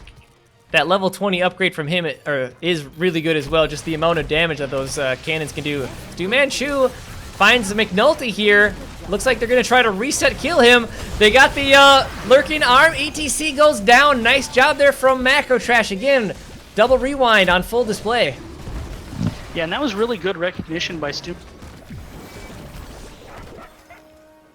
His power slide, he had no way to get out once they were able to sink their claws into him. Flyce Raven, he's got that hat, I believe, looking for something. Jumping onto Frank Jukes. He point blank riptires, but Flyce Raven gets the kill onto him. And now this camp will go over to Macro Trash, but they do need to be careful. In fact, they don't even have anyone to pick up the... Okay. Spurback is going to pick it up. And looks like they're going to use it right away. Oh, no. That was the Abba clone. Oh, no, that was actual Zeratul. That was a nice kill. And earlier, Junkrat, really nice play to make sure he had... There was a clone that he took out there, so that was a clone and then the real one. All right. Yeah. I mean, it's just crazy when you get this late in the game, just how much damage a Zeratul, with or without an Abathur hat can do. And then obviously the Abathur clone itself, like, it's just crazy. You can see the amount of burst that they have, and that's not really something that Stukov can necessarily react to in time. You have to throw the heal on and then activate the bio kill switch so fast. But the final objective of the game potentially would be back in the middle lane. where again 2+2 has a fort and Macro Trash does not. In fact, all the forts are still here from 2+2. So Macro Trash, in order to get really back into this game, not that they're out, but they really need to get more concisive kills, and again, not just the onesie twosies, I feel.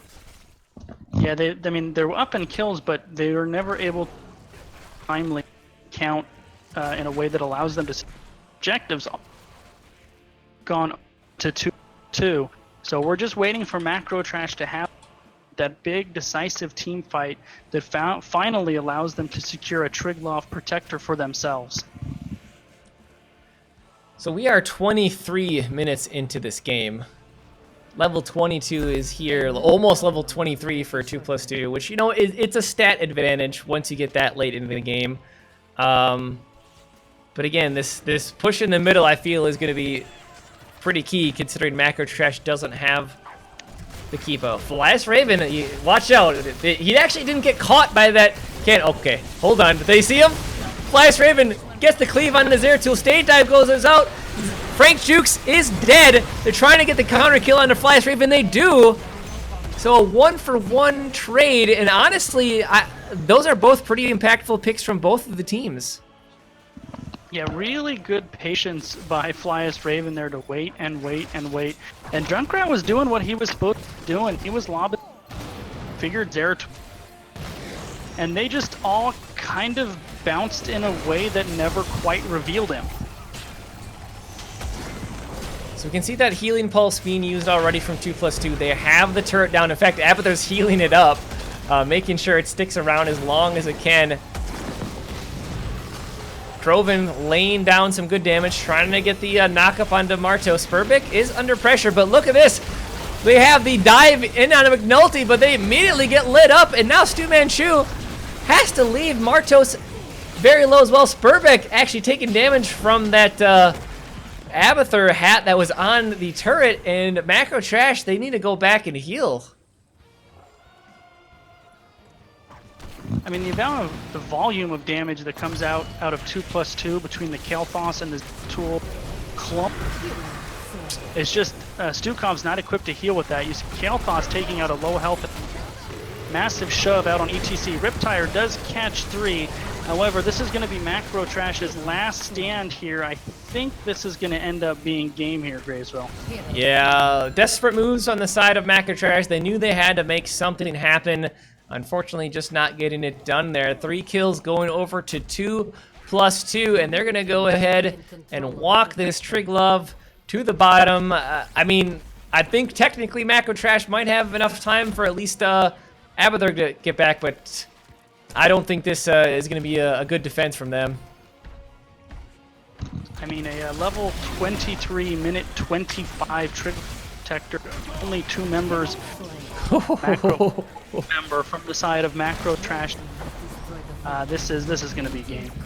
Yeah, this is definitely game. So that is going to be game number 2 in our best of 5 series, going over to 2+2 as we get ready for game number 3 coming our way. We're going to see if 2+2 can round this out, or if Macro Trash can potentially make a comeback, but that will be game again. GG, going over to 2+2.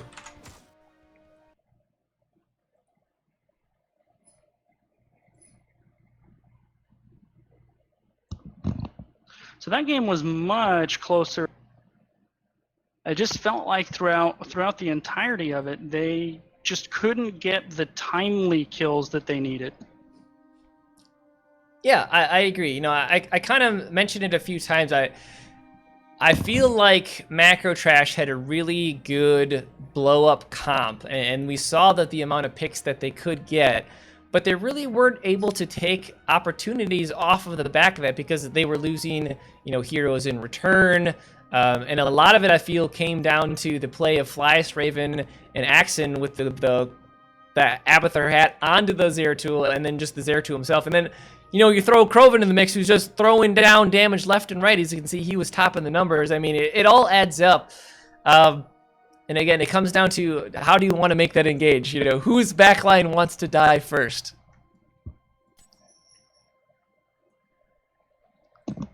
All right, so I'm going to go ahead and reach out to Head to see where they would like to go for game 3. All right, and we are going to go ahead and take a quick 2-minute break. When we come back, we will be announcing our Heroic Division All-Star teams. So, get hyped in chat as we get ready for that. But again, we're going to take a quick break. So be right back.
Okay, we are back from our break.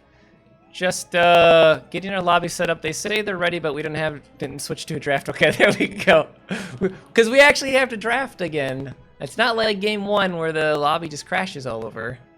But we were gonna announce our lovely Heroic Division All-Star team before we get this game started. So why don't we go ahead and get that started?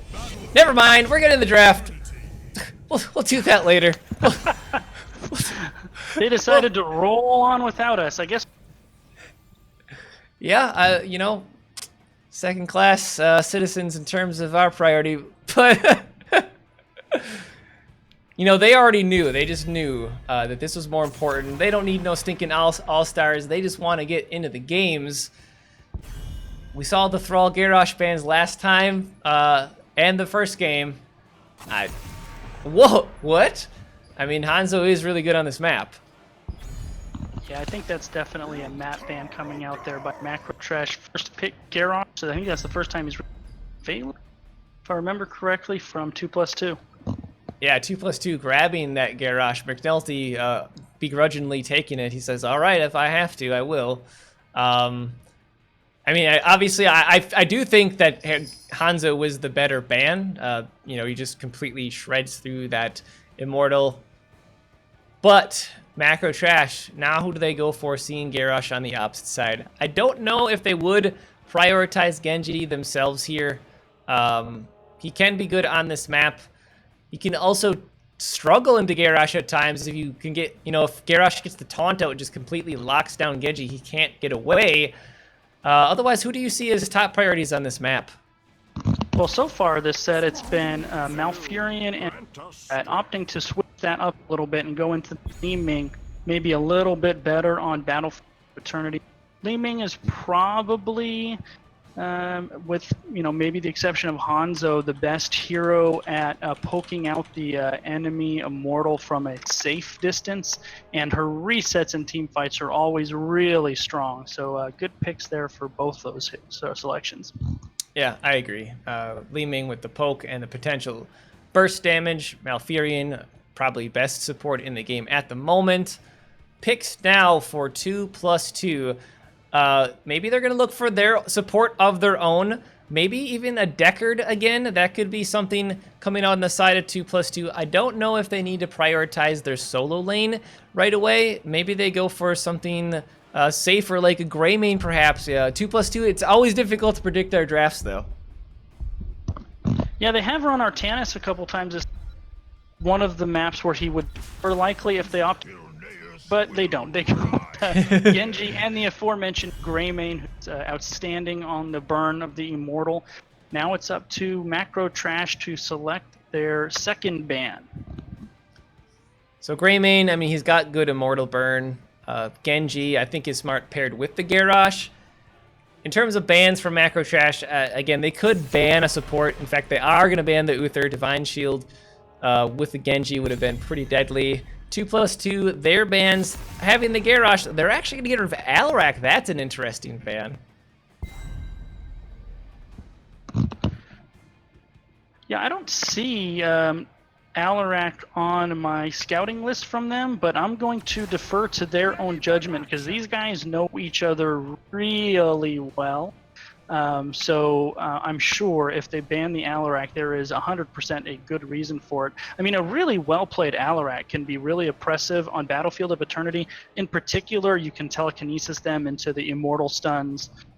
So I understand that if they know that Macro Trash has an Alarak player over there. And there's the Valera. We talked about her this whole set, and now we're going to finally see her. Macro Trash picking up Muradin and Valera.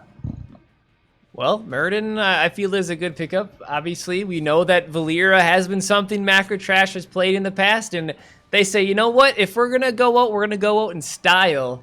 I feel like this is their opportunity to come back, and your Valera can get some nice stuns and silences onto that Genji potentially. So I'm glad to see it. I'm glad they're willing to take it here on Battlefield of Eternity. It also shows another layer to that Hanzo ban to suppress the vision option for the side of 2+2 as well. Guide my path. So there's the Artanis that I mentioned and a Karazim. So a fair amount of burn for the side of 2+2 between the Greymane, the Artanis, and the Karazim. I'm curious what the answer is going to be here for Macro Trash because right now they probably lose the Immortal race. I would assume they're going to go with somebody who can help them in that department. I mean, that's basically all melee on the side of 2+2. I mean, Greymane and Genji technically range, but they can get in there with the best of them. Macro Trash, I mean, this is going to be a difficult game for them regardless. Up against Artanis, do they go for a bunker and try to, stay safe from the amount of burst potential? But then you have a 7-sided out. Like, I honestly don't know what I would do if I were Macro Trash. I'm not either, to be frank with you. And, they did ban out the Uther, but the Karazim kind of gives a similar safety net for the Genji when he dives in. If he's in range for the Divine Palm, it can give the Genji player license to be very aggressive, and it is going to be a mouthfeel rounding out the squad for Macro Trash. It's a nice soft counter to the Garrosh as well. Should be very strong in the solo lane too. We're about 10 seconds away from our Game 3, Gravesville, and potentially crowning a heroic division champion. I'm excited. That Malfield pick, I didn't think about it, but I think it's going to be really impactful here. But yeah, game number 3 between Macro Trash and 2+2. Let's make it happen. Let's make it happen. And hopefully, after this matchup, we'll be able to get an interview with either teams, whoever comes out the victor at the end of the series, and eventually we'll also get in those all-star lineups for you guys. I promise it'll happen. I know you guys are all waiting for it. Yeah, the very quick on the trigger finger for the host. I believe it was McNulty and not calling out anybody, but I'm not 100%. But here we go. Game number 3 in our series between Macro Trash and 2+2. On the left-hand side, it is Macro Trash with Martos on Malthael, Spurbic on Malfurion, Hedgie on Valera, Stu Manchu on Murderden, and Frank Jukes playing Li Ming. And trying to round out the 2+2, Red Axon, Greymane, Retor on Karazim, McNulty on Garrosh, Crovin on Genji, and Flyest Raven on Artanis. Li Ming going for Force Armor at level 1. We do have an Iron Fist Karazim, by the way, so pretty much going to try to go in and get those kills, which I believe 2+2 was kind of their plan all along. You can see that on the mini-map they were trying to get a gank, perhaps. Crovin looking for Hedgie. Hedgie just sitting in the bush. Look at that. I can't... How would you expect them to be there? We call that two teams that are very there. Well, it is currently a 3v3 at the bottom. Valir is just going to AFK in the base for now. And Crovin is just...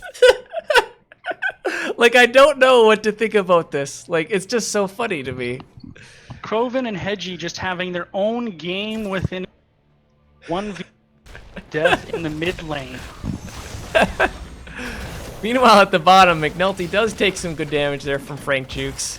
Malthael versus Artanis at the top is pretty even. I believe Malthael in the long run should get the victory in that lane. But Crovin actually, hold on, they're doing a 1v1. I think maybe they said they're going to try to 1v1 each other, but now that 1v1 has been broken as Crovin goes down first blood going over to Macro Trash. I don't know if Genji, I think he may have been trying to snipe the fountain there, but Valera opened up with the silence and then called in the cavalry to secure the first kill against Genji.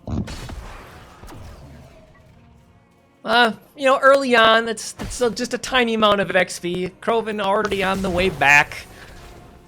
Objective will be coming up shortly, and with that, it looks like decided 2+2 is going to go ahead and start their Bruiser camp. You know, we didn't mention it with Retor and the Karas. The Iron Fists will on the more already really solid. Yeah, those Iron Fists are definitely going to help. Camp stolen really at the top lane here as Martos had started a swap going out onto Martos. Will be able to survive thanks to his Q. And Hedgie hovering around at the top here as well. Macro Trash grabbing their Bruisers. They will need to clean this up at the top for now. Both teams babysitting their Bruiser camps, waiting for the proper timing, and getting them pretty close to the same time. We're going to see 2+2 secure theirs now. So there are your 4s coming out. McNulty throwing away Stu Manchu. Does have that Indomitable at level 4. But we do have all 5 members here from 2+2 trying to get a pick. Stu Manchu needs to jump away. Spurbeck throwing out the roots as a disengage. Hedgie on Valera looking to find someone on the rotation perhaps as well. But the Immortals are now spawning. But that camp at the top is still getting cleared up from Macro Trash. Worth mentioning, Air Ally coming out of Karazim for the extra. Yeah, Air Ally is going to get a lot of value here, I feel. Not only is it going to be good at revealing, but it also has 2 charges on it, will help get more dashes in from Retor as well. By the way, Pleb, Mount, and Skim coming out from Retor feels bad, man. Just making a fashion statement. Immortals are slowly getting whittled away from both of the teams. Hedgie got the silence out, and they got the roots on top of it as well. Flyest Raven trying to stay alive, and he does, thanks to that blade dash away. Macro Trash trying to get the pick, not quite there, but Immortals are sitting pretty even right now. Stu Manchu actually need to be pretty careful. Spurbeck has the heals, but 2+2 getting some damage early in. Yeah, Flyest Raven had to time that blade dash just right to slip it in the Immortal stuns and all the off. Muradin finally goes down, and halftime is going to be barely won by the side of Macro Trash to the tune of about 50 to 100 hit points if my caster math is right. interesting note, we also have the Triumvirate coming out from Li Ming at level 4. That you know, big arcane orb damage against all that melee, maybe that can get value here. Yeah, no surprise too when the two teams race +2 won. Yeah, I mean, it's only got like a third of a shield left. It will be pushing down in the bottom lane here.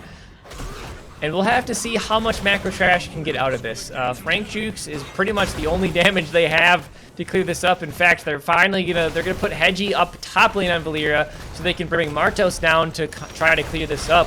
Level 7 now here on the side of 2+2 into the fray is the pickup of choice. That is pretty much the standard. And they have a lot of options to choose from to throw someone in. Yeah, you know, into the fray is great to your own mates. Backliner to the middle of the enemy team ability. Well, level 7 is now here for Macro Trash. They managed to save their fort for the time being. Hedgie held his own at the top lane up against the Artana, so pretty even now. 2+2 with a slight structural lead. Focus on the camps potentially at the top as Martos heads there. But 2+2 has the rotations in here. Hedgie under heavy pressure. Valeera goes down. That was a really stout defense against that Immortal by the side of Macro Trash. Valeera stepping a little too far out. Genji gets the revenge for the first blood of the game that we saw a little bit ago. Martos actually needs to be really careful. He doesn't get caught out. Indomitable coming out already from McNulty. Martos gets the swap. Flies Raven with that swap is just crazy. Martos trying to juke and jive, but Malthea will die here in the top lane. Unfortunate there from getting that pick there. I feel like Flyest Raven has just been showing off games. The Zeratul blinks and the Vorpal blades, the Might of the Nerazim, the blade dash in between, the Immortal stuns, and the swap there to secure the kill onto Malthea. He's played really strong all of these games. Absolutely. So, Mortal spawning in 15 seconds here. 2+2 trying to get themselves closer to level 10. Hedgie in the bush here, looking to see if he can pick off Axon in the rotation, but Axon playing it safe, playing it smart, going the long way around. Bruiser camp picked up from both of the teams. And Macro Trash, I don't think they're going to be able to contest this without level 10. Now 2+2 is already on this Immortal. Halftime basically here and over. They just burn that thing so fast. Yeah, pretty gross. And there are your level 10s. We have the Warlord's Challenge, X-Strike from Genji, Purifier Beam from Artanis, not the 7-sided, we have the Palm, and Raymain still sitting us. Is Axon going to go for Cursed Bullet, or are they looking to burst someone down with that go for the throat? I mean, really the max value out of Cursed Bullet, the only one. So I like to go. He sets if Valeera goes too deep. I mean, McNulty here taunting them backward. Krovan diving onto Malfurion. And Garrosh is actually the first to fall. Nice play by Macro Trash there. Able to punish McNulty, who was a little bit overconfident there, and that secures them their 10s. That was a big pickup, as this is a full strength Immortal. So this Immortal, shields are finally falling here. That one pick, as you said, was pretty key. Meanwhile, this whole time, though, bottom has been getting pressured from Greymane. So Macro Trash, they are going to be able to defend the top lane for now, but Axon has been pressuring this one, so 2+2 going to get at least this one fort at the bottom, gives them more XP, and it is Cursed Bullet, by the way, as the pickup. I mean, I don't think you can go wrong with either one of them. They're both fine. But a really great call there by 2+2. Rather than taking the 5-on-4 to rotate down and take the free fort, McNulty may be in trouble again. Divine Palm does proc just in time. Hedgie with the Purifier Beam on him, running away. And now Martos way away from his teammates, and he is going to be the only member to fall by either team on this little 5-on-5 skirmish here. Yeah, a couple interesting things happened there. You know, I had the Genji harassing in the back line, Hedgie on Valeera trying to kind of get away, and then meanwhile that ult from Malthael gets completely canceled thanks to that Divine Palm. So a really good job there from 2+2. They get the 1 pick off, grabbing this camp at the bottom. Flyest Raven on Artanis getting the 1 at the top. And looks like 2+2 probably just going to try to snipe that top fort. Not to be overlooked, that team fight. Flyest Raven, the Purification Beam on can't stay in there and just do her damage. She has to be more concerned with the laser beam on her head. Once again, Palm saving McNulty. However, a huge Twilight Dream and Last Rites. This time, he will not get away. Ooh. Big swap coming out by on Stu Manchu for a counter kill on the Muradin. However, Artanis goes down as well. 2 for 1 in the favor of Macro Trash. This might be the first time this series that we've seen them win a team fight at a pivotal moment. Yeah, and that was a lot of key things happened there. You know, Divine Palm was used early, which means they had the last rights available. Hold on, Hedgie. Valeera goes down because they didn't have all of their members there. Unfortunately, Macro Trash losing their Valeera, and again, the pivotal moment, it's already come and gone. It's back. Spurbeck has to land the 2-man root. Martos takes the cursed bullet to the face. 13s are here for 2+2, but yeah, it's kind of like that was their opportunity, but then they kind of got caught and just got picked. Well, I think they assumed 2+2 would just kind of retreat and lick their wounds, but really good awareness by the side of 2+2. They knew Muradin was really low. Had to go back, and they went ahead and took the 3-on-3 and got the kill. Macro Trash has some macro plays against them right now. That camp had to be cleaned up at the top. This one at the bottom is currently getting cleaned up. 2+2 grabbing the bruisers here, and they're going to go ahead and grab this Immortal. And this is going to be a pretty heavy push from 2+2. Macro Trash has 13, but this is going to be a dire situation for Macro Trash in terms of trying to defend this. Yeah, they've shown themselves to be pretty solid, although McNulty in the bush does get the toss on a Murd, and not looking for. However, big damage going out onto Garrosh again. The Palm one more time actually saves the kill and the last rites. McNulty still running for his life. Stu Manchu on the pursuit. They finally get him and give Li Ming her resets. This fight all over the place. Artanis going down, Karazim going down, 3 for nothing out of Macro Trash, ignoring the Immortal, opting instead to engage onto the side of 2+2. Yeah, smart plays from them, getting that engagement there, and really good job, I mean, just overall in that team fight. McNulty kind of got caught there a little bit. The Divine Palm triggered thanks to the dot. Frank Jukes throwing in a lot of damage. I mean, Martos as well, but that, you know, poke build. By the way, I believe that is the glass cannon at level 13, so just more damage. Obviously, it helps in the end in those team fights. You know, and really good recognition by Muradin to see just how low Garrosh was and know getting Li Ming her resets was. He dove way, way deep to secure the first kill on Garrosh. So yes, really good defense from Macro Trash. They did not going to lose much in that macro play in terms of losing a keep. You can see Cursed Bullet already landed on a Stu Manchu early. Camp from both teams. Martos getting thrown in. Frank Jukes laying down some good damage. That was a nice root there from Spurbeck, and Macro Trash has to back away Stu Manchu under heavy pressure. Yeah, that team fight was really, really important for Trash. It allowed them to stabilize the level. The team's pretty much even right now. Stabilize the map control and have an keep as well. Despite the structural lead for the side of 2+2, another solid team fight like that, and Macro Trash could easily take the momentum to their side.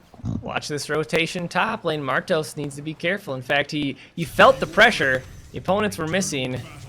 Looks like he escapes. So Immortals spawning. Martos is here scouting it out. It looks like neither team is going to have 16 yet. I don't know if they want to force something quite yet. McNulty complete his Love and Quest. In fact, they're going to get the stun onto McNulty and some good damage. Has to use the Indomitable. Actually, the Indomitable stops before that root happens. I don't know if they realized it. I think they could have actually picked him off there. Yeah, Garrosh really, the second half of this game here has been under pressure. So camp taken at the top. This will be, again, something that Macro Trash has to clear out. Don't want that pushing against the keep. But 2+2, already going to go ahead and start burning the Immortal. Artanis is on it now, and seeing that, Macro Trash says, no, we're having none of that. This camp can wait, because we do not want to be losing another Immortal, and they're looking to make something happen. Yeah, they realized just how fast that Immortal goes down with the comp that 2+2 is fielding, and they knew they couldn't wait. Indomitable there for McNulty. The roots are landing onto Flyest Raven. Frank Jukes has the damage. Hedgie trying to get something happening in the back line. No kills for either team. A lot of flash and flare, but at the end of the day, both teams get away and the camp will continue to push. Martos heading up there now. 2+2 cleaning up bottom for a bit and playing it safe. In fact, Macro Trash is on their opponent's camp. There's been a fun little fight within the fight here between Hedgie on Valera and Genji. They're both kind of always in the flank position, and there's a little tug of war between them as to who's engaging and who's keeping the other one at back. That time it was Craven keeping Hedgie at back so he couldn't initiate onto Flyest Raven, who was pretty low from the Lee main combo.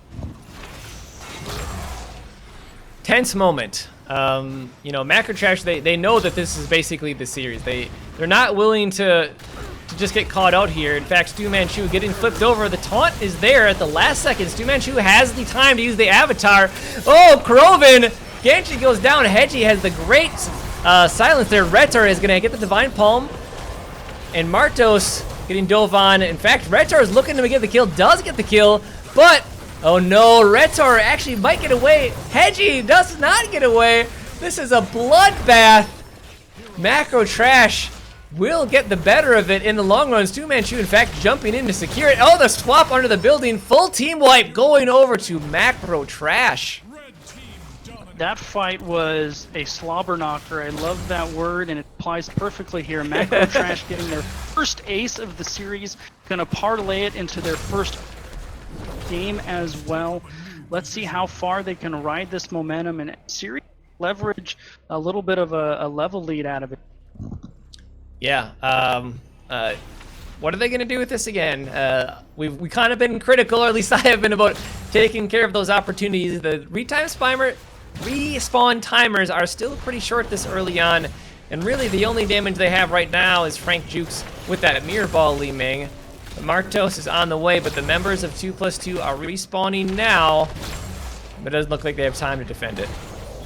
Yeah, Li Ming can poke that thing out pretty safely and effectively, and once they got it down, just a matter.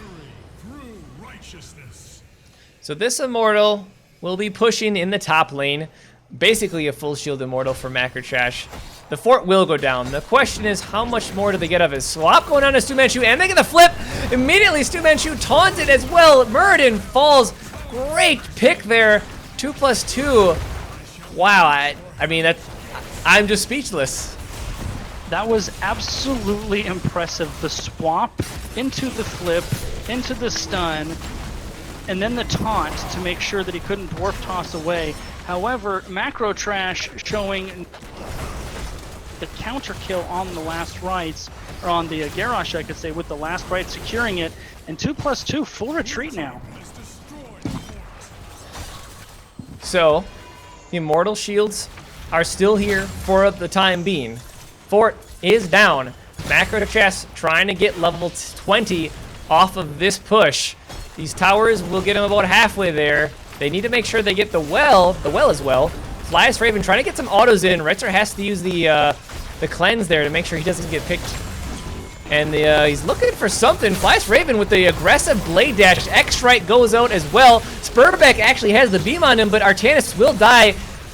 Ice Block has to get used. Kroven barely escapes. Frank's Jukes had the damage. Karazim actually will fall here. And this keep goes down. Macro Trash picks up level 20, and they get the kills. Yeah, they're not done yet. Secured the keep, some extra kills. They're going to invade the Boozer camp as well. This is the first time all solidly in and in a position to really dictate the flow of the game. So there are your level 20s. Rewind from the Murden.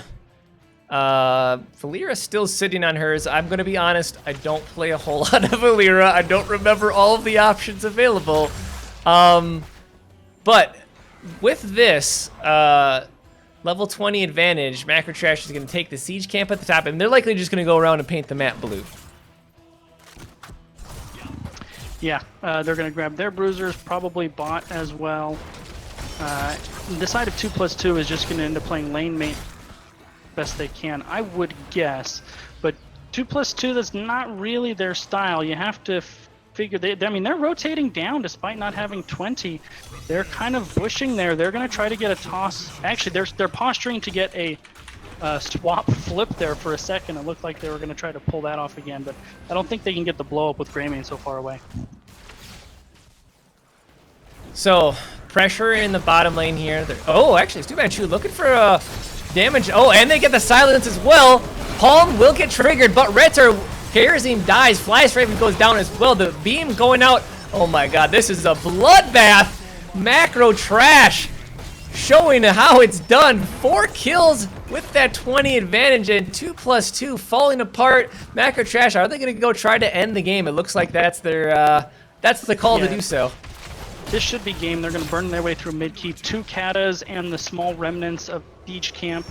30 seconds till any of the members of 2+2 will be up. This will be game 3 going over to Macro Trash. Frank Jukes on Leeming really popping off with those resets the last few fights. And a big bounce back win here for Macro Trash, setting this at 2 games to 1.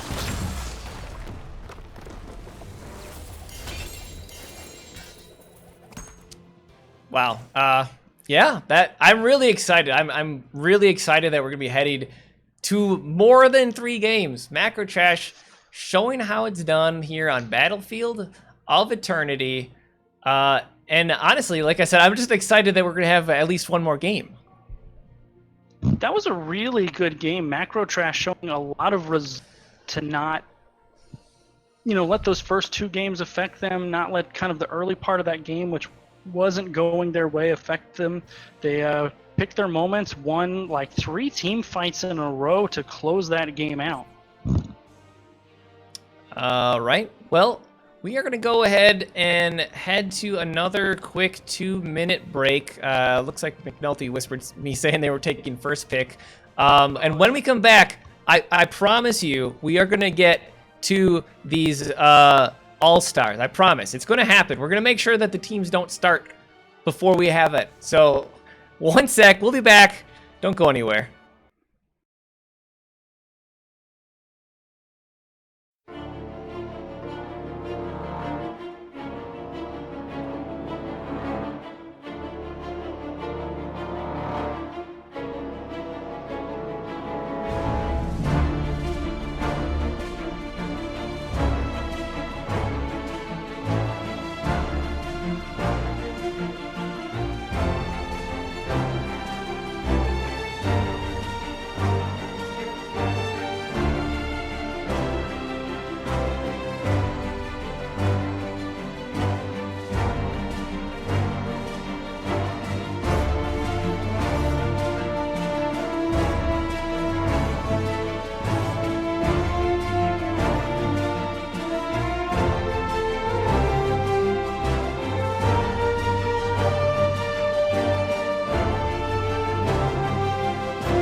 All right, we are back from the break. Welcome back, everyone. Before we get started in our next game, we're going to go ahead and announce our Heroic Division All-Stars. And I know these teams are a little impatient, so I'm just going to get right into it. So let me go ahead and bring up our Season 4 Heroic Division All-Stars, starting with Team 3. On tank, we have Kawhi Sashi from TNC. For support, it is Ryder from 2+2, who you see in this game. Hedgie from Macro Trash, and Woven from Order of the Sleeping Dragon are our 2 assassin flexes on Team 3. And Bruiser offlane is BD Buttkiss from TNC. Congratulations to them making Team 3 Heroic Division All-Stars. Mongoose, do you want to take team number 2? Would love to. On tank, we have Nem, Victoria's Secret. Taki on support, also from the Flex Assassin spot. Axon from 2+2. Flyest Raven also from 2+2, so they're taking both of the Team 2 spots here. And the offlane Corgi Booty from Order of the Sleeping Dragon. And last, but certainly not least, Team 1 for your Heroic Division All-Stars. I can click the button. There we go. It is going to be McNulty on that tank. Support is Smitty Werbin from TNC. Your Assassin Flex are Metball from TNC and Rexpa from Victoria's Secret. And in the Bruiser and offlane, Manby from Victoria's Secret. Congratulations again to all of you All-Stars as we get ready, finally now, for our next game, which will be on Infernal Shrines. So it looks like we might be ready to go here. All right, I think we're good finally. Yeah, I gave him the R. I'm sure we're going to get that start button hit any second now. Since we have a bit of time, again, if for those of you who maybe not be familiar with Nexus Gaming, I would recommend you go to our website, nexusgamingseries.com. Signups for the next season will be happening shortly. I believe the next season is at the beginning of August, so we're giving people plenty of time to get signed up. If you like the stream, despite the robot sounds, you go ahead and hit that follow button, because we have more matchups coming up tomorrow night. I believe we have the Division D matchup. That'll be between Wholesome Halfwits and Dat Tass, though. That's at 6 Pacific. I believe the Div B is, well, tomorrow, but it's not scheduled yet. And then on Thursday, we have the Division A Grand Finals between Team Freelo and a Greek Economy. That'll be at 7 Pacific. So a lot of games still coming up here for Nexus Gaming Series for our Grand Finals. Yeah, the Div B one went on Saturday. Job, it was really. The Div A one, I'm sure, will be spectacular as well. Both those teams have been, top of the league all season long.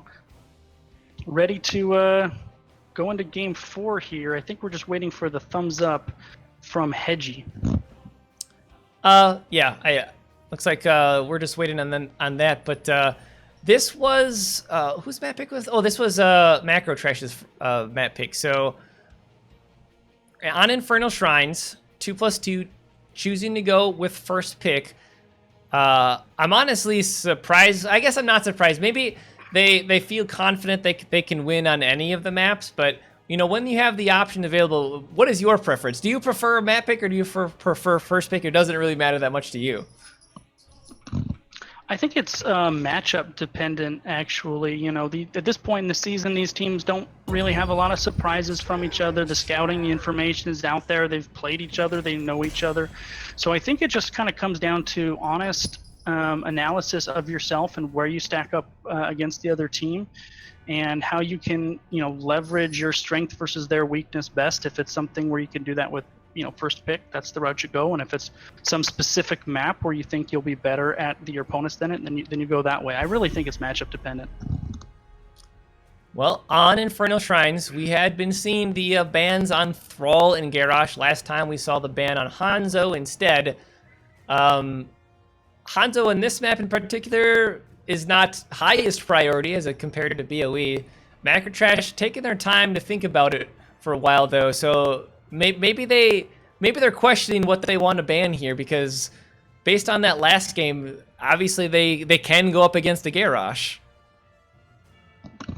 Yeah, they had been banning that Garrosh until Hanzo BOE, so curious which... They're banning out their own Valera. I wonder if they thought that 2+2 would take it from them after that last game. So we have a first ban Valera, second ban Abathur. That's really interesting. The Valera Abathur bans on Infernal Shrines here. Junkrat is your first pickup on the left-hand side, so I think that's probably really smart, honestly. We saw Frank Jukes did a pretty good job on the Junkrat in the past. On this map in particular, he gets a pretty good job poking down the Immortal, or not the Immortal, the objective itself, those skeletal defenders from a distance. And I think the biggest thing is safety. You know, Junkrat provides that for your team. Yeah, last game was the first game that didn't see Junkrat in there, and I think that was Battle. Not quite as effective BOE. Like we mentioned in the start, Junkrat is played very effectively by both of these teams, so once we're back on a battlefield where he is so good, he's highly prioritized once again. 2+2 picking up Malfurion and Sonya. So Malfurion, again, priority picks for the teams. Sonya, very good on this map. Picks now for Macrotrash, though. You know, knowing you have Sonya on the opposite side, last time they picked the Malthael for Martos, that could be something that they look to do later on in the draft. For these picks here, though, Garrosh is up. I don't feel like this is Garrosh's best map, and maybe that's, you know, maybe Macrotrash, if they go with Garrosh, they'd have like the ultimate type of displacement, right? You throw someone, then you can push them even further with the concussion mine from Junkrat. Do you think that's something they're looking for here, or not really a thing for this map? I mean, it's certainly something they can do. Garrosh, this isn't Garrosh, you know, map, but he's always good, and they go with honor, redemption. Okay. And the Hanzo. Yeah, I think Diablo's probably a safe bet. He's good on this map because of the tight choke points. He can get maximum value slamming people up against walls. Hanzo, he is good at clearing up the actual skeletal defenders. So I do like the Hanzo pick here. Leaving up both Genji and the Zeratul, I'm wondering if Macrotrash maybe bans the Zeratul, especially with the squishy backline that they have. That was 100% my thought as well. That I think with what they've seen out of 2 ban of Trash, is probably going to be Zeratul. For 2+2, I mean, I think they ban a support, but I don't know which one, honestly, because Alex Strauss is actually really good on this map. This is like one of her best maps, just because Dragon Queen is a thing. You know, you kind of have to force your opponents off the point, but instead, 2+2 is going to ban that Uther, not willing to let that Divine Shield happen. Yeah, and going back to the Alex Straza, going back to the Alex Straza, she has the percentage-based healing, and he has such a long pool. So I'm curious if that's something that Macrotrash has in their toolbox to pull out here for Game 4. Yeah, Zeratul is gone. 2+2. They have the option to go Genji still. Genji is strong into Hanzo. I mean, even Junkrat just being able to get that harass in the backline. I would like 2+2 to pick up their tank here at least. And in terms of tanks, maybe they go for the Johanna. That would give them more wave clear, it'd give them a little bit more room for safety, being able to use that iron skin. But again, this is still odd because 2+2 is picking up double warrior. Yeah, this is probably going to be the most standard composition we've seen out of 2. The crusade calls.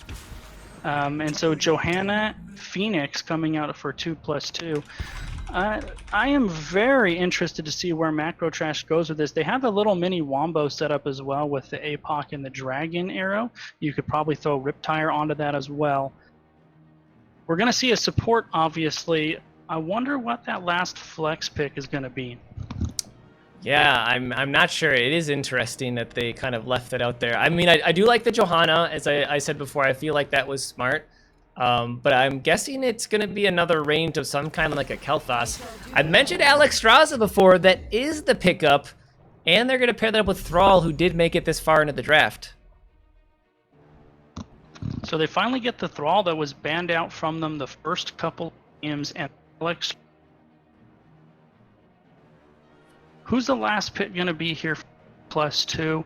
Some kind of ranged carry, I would imagine. Nope. Ooh. Instead, we're going all Protoss all the time, more shields coming out for Tassadar. I mean, it's going to be able to keep the team alive. Macro Trash, they technically could have gone into a Varian and, really cheesed it up. But since that's not an option, I think the TAS actually is a pretty smart call. That's going to give them potentially an Archon or a Force Wall. I think either one would actually be pretty good here. And keeping the team alive, letting Sonya spin to win, I feel is going to be strong here. So let's get ready for game number 4 in our series.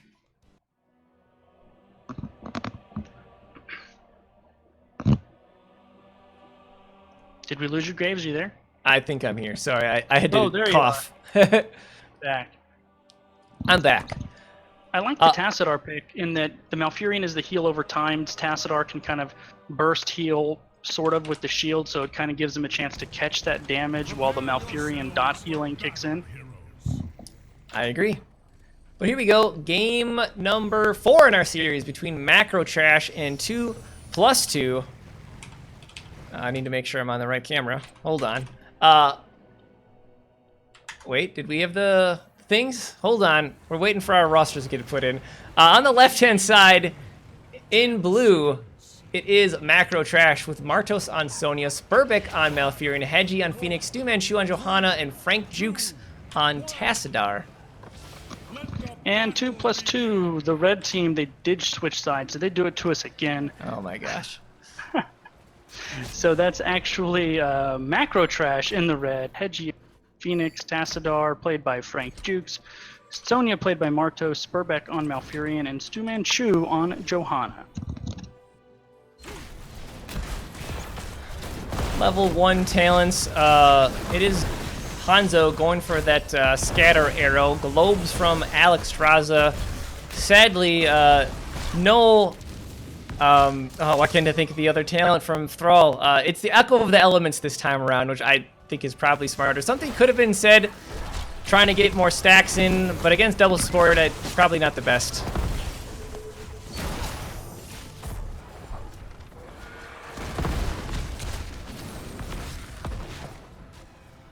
We do have Sonya up at the top against that Thrall. We'll have to keep an eye to see how that happens. Sonya and Thrall is an interesting matchup because both have the tools to keep themselves alive. Warpaint from Sonya to keep herself alive, and then Flash Raven on Thrall here just, has his trait. Meanwhile, at the bottom, there actually might be an invade here on this camp. McNulty tossing Spurbeck around. McNulty actually taking some damage there from Hedgie on Phoenix. Stasis already has to be used. Frank Jukes uses his E. Axon getting the damage in onto Tassadar in the backline. McNulty's staying on the point. Kroven's going to knock them away. And this camp does go over to 2+2. Yeah, McNulty really hanging strong. He low for a significant portion of that fight, but just hung in there and finally able to secure the bottom siege camp. First objective of the game will be in that top lane where those two solo laners are. We'll have to see what priority these teams put on taking camps. As we can see, Flash Raven actually very low. Martos doing a good job on Sony here. But yeah, that camp priority. Normally, you'd want to look to take those siege camps right about now. And in fact, they are going to be doing so. And then the question is, with the objective at the top, how do you time the bruisers? Because they can get cleaned up pretty easily. Or do you not take it? I mean, I think you're, well, objective at the top. Yeah, you can go either way. When it's in the, you know, it's just not that big of an issue to clear it out while you're up there. They just don't get nearly as much value. At this point, with neither team starting on them, I wouldn't be surprised if neither team did them. At the bottom, 2+2, trying to put some damage in. And again, that poke from Junkrat Kroven getting the damage in, and Axon as well. Shrine active in the top. No one is there from either team starting it yet. McNulty in the middle trying to clear up this camp. Hedgie getting some autos in on their opponents.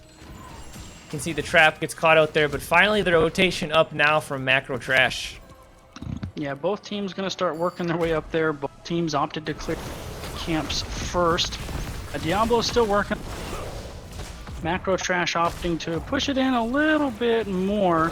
2+2 though, still hanging around on the bottom lane, and now Macro Trash responding to the push in bottom, gonna collapse onto 2+2 here. The damage is a little bit late with Malfurion and Phoenix coming up. Yeah, they do have heavy siege potential, and Axon does get away, a nice jump over the wall.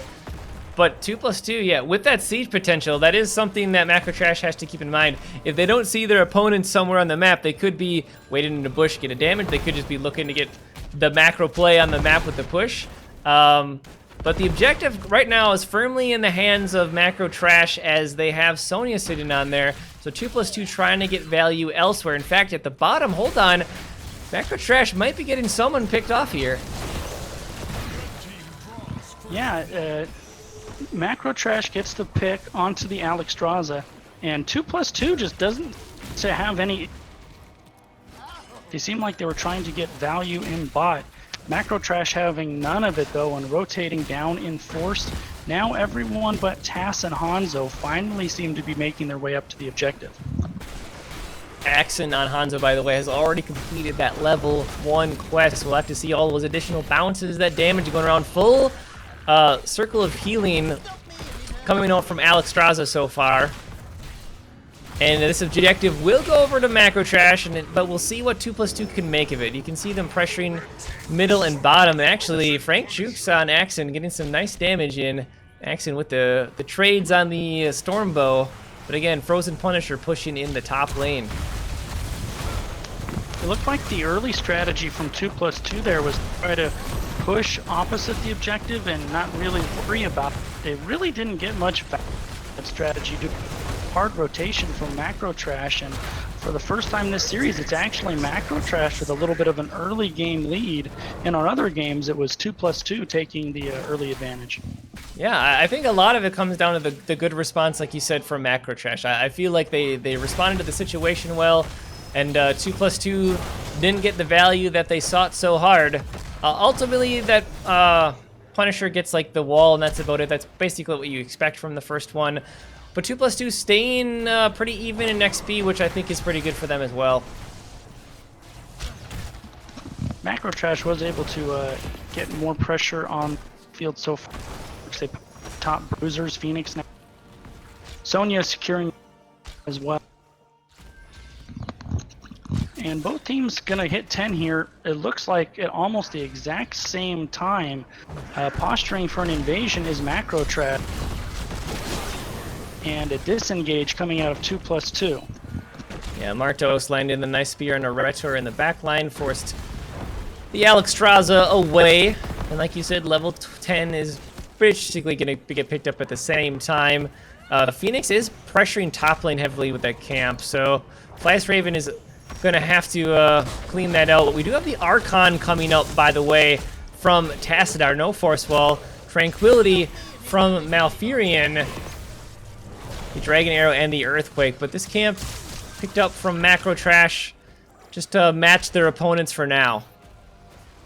So we do have the little wombo set up for 2+2 with Arrow APOC. Can be difficult to execute, but really crushing when done right. Absolutely. Flash Raven might get caught out here. Martos lands the spear. Gonna try to whirlwind all over him. Flash Raven kiting south, but Thrall will die. That is the second kill of the game going over to Macro Trash. Second unanswered kill worth noting. They're really riding that game 3 into this game 4. Posturing for the invade as well. Yeah, they have scouted this out though, but it looks like 2+2 can't really do anything about it. They don't have everyone there. In fact, Diablo trying to get Martos on the top side here underneath the fort, but this camp will get picked up from Macro Trash. Arrow APOC combo, you spoke of it before. Spurbeck managed to avoid it. Spurbeck has the Tranquility, but now caught between a rock and a hard place. Malfurion goes down. Martos going back in with the spear, trying to get the damage on Necrovan, but the heals from Retter are there. So Martos will die. 2 kills going over to 2+2, and they might make it a third if they can manage to get the stuns on his Stu Manchu. Yeah, they were able to secure the camp, but 2+2 absolutely punished them for the invade. The APOC Dragon Arrow combo was did not matter though. Riptire hit 4 Macro Trash and completely turned that team fight around. It was kind of mop-up duty after that point. That camp is still technically in the top lane. Okay, finally got cleaned out. That actually does make the wave a little bit odd. So 2+2 looks like they're going to lose the top fort because Macro Trash realized they've lost this. And 2+2 with that also making the smart call to grab the bottom fort. So both teams reacting in kind to each other. Macro Trash, are they going to stick around top and pressure fort, or excuse me, keep wall? Yeah, it looks like they are. They're seeing if they can pressure top wall. They did get 1 tower. The retreat pings were coming. However, 2+2 is not anywhere to be found, and they get a lot. There's kind of a little indecision, but they're staying up there for at least a moment. Now it looks like they'll be returning home as John Cena barreling down the bottom lane. So 13's basically here for 2+2. This Punisher, it is a Mortar Punisher, which is actually good, I would say, for Macro Trash because they can't get locked down with the Frozen Punisher or those additional beams from the Arcane Punisher. Frank Juice is playing with fire here. He knows he has his dimensional shift up, but you know, there's a lot of CC on the side of 2+2. Arrow goes out, APOC, I believe, might have been a little bit late. So the combo from 2+2 not quite landing, and this keep will survive. Really good shot calling there. Trash to they got basically equal value. Both teams lost a fort and some towers on the keep. Johanna trying to invade just a hair late. 2+2 hasn't been able to execute that combo quite yet, but don't be surprised if when they do, it's at a really crushing time. So yeah, pretty even. Again, trading out on opposite sides of the map. The next objective has been announced, being in the top lane, which of course is an advantage for Macro Trash. But again, then 2+2 could be like, all right, well, we'll trade out the bottom. Like, it's just kind of crazy how both of the teams are playing this map, and I really like this high level plays from both of them. Yeah, little early game struggles in the series for Macro Trash, but they really seem to have gotten their footing under them since about midway through the game, and since that point, these games have been really, really close. So Bruiser camp picked up on the side of Macro Trash. This siege camp at the bottom getting cleared up from Tassadar. And now it's kind of a laning together kind of phase. Again, Frank Jukes at the bottom. He should be okay by himself. But they do need to be careful, Macro Trash. This would be a 5v4. They don't want to rotate too poorly because they do have vision on Phoenix now in the middle. So the 5v3. And it looks like 2+2 trying to put pressure in this top lane, knowing that the next objective is going to be up here.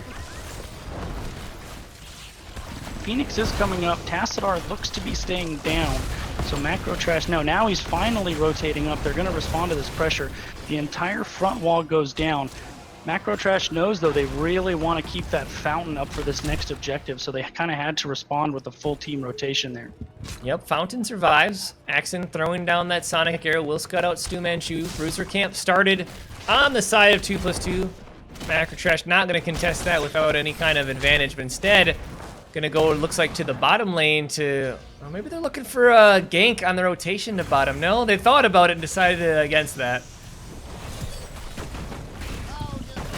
This is an interesting call to me because if they don't come back, they're basically seeding that fountain lane there for the next objective, and that could be a big deal. I think, oh, hold on, McNulty went in, they get away. I think the plan was, let's get the bottom fort down. Let's try to get 16, but I feel like they could have gotten that off of the middle at least because it would have been closer to top. But yeah, you're absolutely right. They lost their well, and that was a pretty big advantage for them to have. And unfortunately now the rotation top was a little too late, and Flyest Raven gets away. So still small advantage for Macro of their to retreat to. Both teams picking up level 16 at pretty much the same time. Yep, there are your 16s. This is currently 5v5. Macro Trash had the early advantage, but McNulty going in onto Sonya up here. And this fight is a little bit split. Stu-Man Shu going as well. You can see the roots line out. Hedgie landing that huge damage. Krovan trying to get the kill. Hedgie actually warps right in back on him. This fight is all over the place. Flyest Raven trying to get the damage onto Hedgie. That Earthquake kept them at bay for the time being. Retor has to pop the Dragon Queen, but now McNulty's trying to get Hedgie again. One kill for Macro Trash, and they escape that counter kill, and that counter engage, excuse me, from 2+2. Yeah, both teams were split on that engagement, but Macro Trash had the better angle to get a hold of Hanzo on the back line, and the Purification Salvo able to secure the kill. So now, again, this is what 2+2 can do with this time. They can take all the other objectives on the map while this one at the top is happening.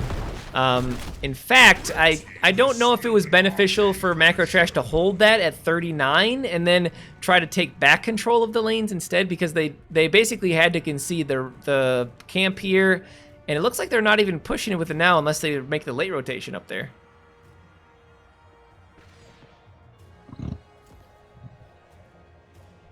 Voodoo? Are we missing? Did you lose him? Take right. the reins. I'm taking the reins, okay.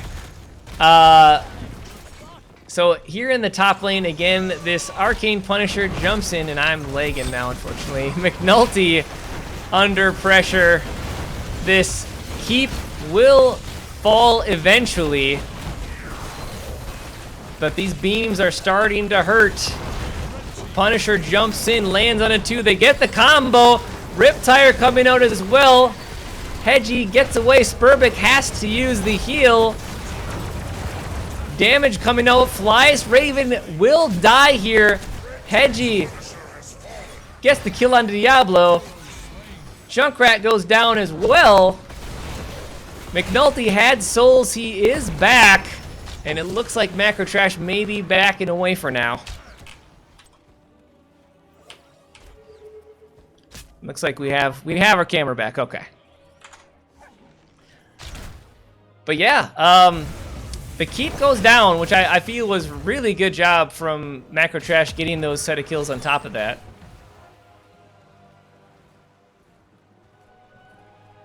Hold on, did I lose everyone? Are you here, Mongoose? Am I alone in this world? I am here. But okay. The game client crashed. So oh no. I'm not game, but I'm in the call. All right. Well, I'm the only one alive. I actually had Voodoo's back here, so I've got a cameraman at least. So problems in Discord, problems in the game, everything's going wrong tonight. But yeah, this keep at the top lane did go down. Macro Trash making things happen here on Infernal Shrines. Gonna go ahead and start this siege camp as well. And 2+2. Trying to make something happen. The arrow only lands on Johanna, who used her Iron Skin. Martos, though, takes a lot of damage, but Spurbik with the Tranquility will keep them alive. Stu-Man Shu with the blinds. Apocalypse comes out, will get onto Johanna. Damage coming out. Sonya will die. Hedgie trying to get the counter damage in. Axon is still alive and doing a lot. Hedgie will fall here. 2 kills going over to 2+2, and Macro Trash has to escape. Crazy engagement there in the bottom lane, and yeah, at 2+2, they are under pressure. They have 3 catapults top lane, but are willing to take the fight down here in the bottom. In fact, they get another kill onto Johanna. Macro Trash, they can't afford to make these mistakes after they worked so hard this whole game. 2+2 is now pressuring the core. I can't believe this is happening.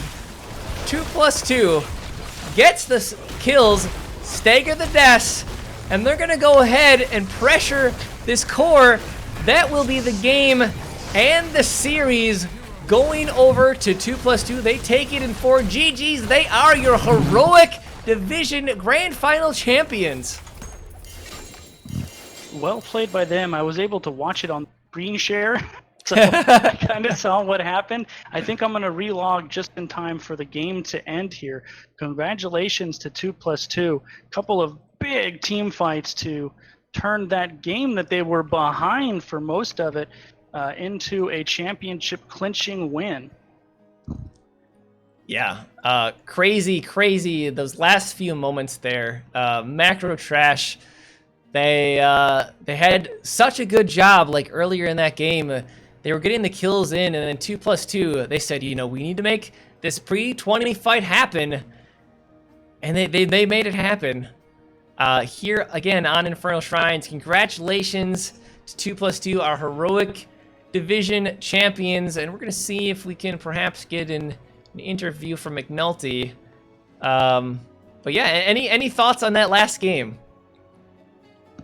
The way it was going, I really thought we were going to a game. To be honest, it just seemed like riding the momentum. Game 3 victory that Macro Trash was just riding high. These controlling most of that game. Knocked down the keep early. We're controlling the objectives, winning the team fights. But 2+2 having none of it. Yeah. Again, I feel like they played a really strong game there, especially at the end. Macro Trash, they tried their best. McNulty said he will be joining us. Yeah, I mean, in the end, 2+2 pulls it out. And speaking of that, we do have Mr. Bobby Fritos McNulty joining us. How are you feeling right now, man? To be completely honest, you know, we're thrilled that we won the league. Like, you know, that was our goal and we accomplished it, which is great. But that last game, we thought we played terribly. And normally, when you win a game, you're like very happy, you know. But we weren't.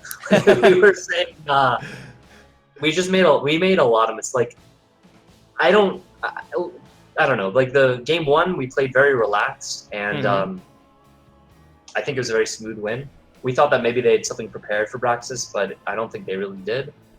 Game 2, Velskaya is our comfort. Like, we were happy to go there. It was, you know, we got our draft that we played a lot, and I think even though it was some of the stage guys were maybe not ideal, like I jumped into death a few times. There was a reason for it. Like, it was like, oh, like we can go in on this and shield, and we didn't respect their CC enough. But and it was definitely like a long game and a close one. It wasn't an easy one by any stretch of the imagination. Game 3, BOE, we suck on BOE. I had a terrible game. We didn't have I don't think the team had a great game. And yeah, and then Shrines, you know, it's everyone's favorite map except for us. Like, we think it's a, you know, decent map, and we we think that we played a really bad game on Shrines, and we're happy that we won. I think they threw that game really hard, to be honest. Okay. I mean, you kind of wrapped up a lot of the points I already made. You know, that last game, I feel like they really did have control it until right at the end there. I mean, I feel like you guys did play it really well, to be honest. I do have to ask, though, how much do you hate playing Garrosh? I mean, I normally like playing Garrosh a lot. I just had a terrible game on BOE. Like, I missed a throw taunt over my head on Malthea, which kind of tilted me.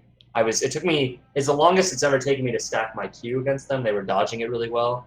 Leeming went Glass Cannon. For whatever reason, we should have been able to punish that. Like, Garrosh can't walk into that. I just take poke. It was also Seeker. And look, I think I had a really bad game, but I think so did my team. You know, we should have been able to just really punish Lemang, and we didn't. So props to them.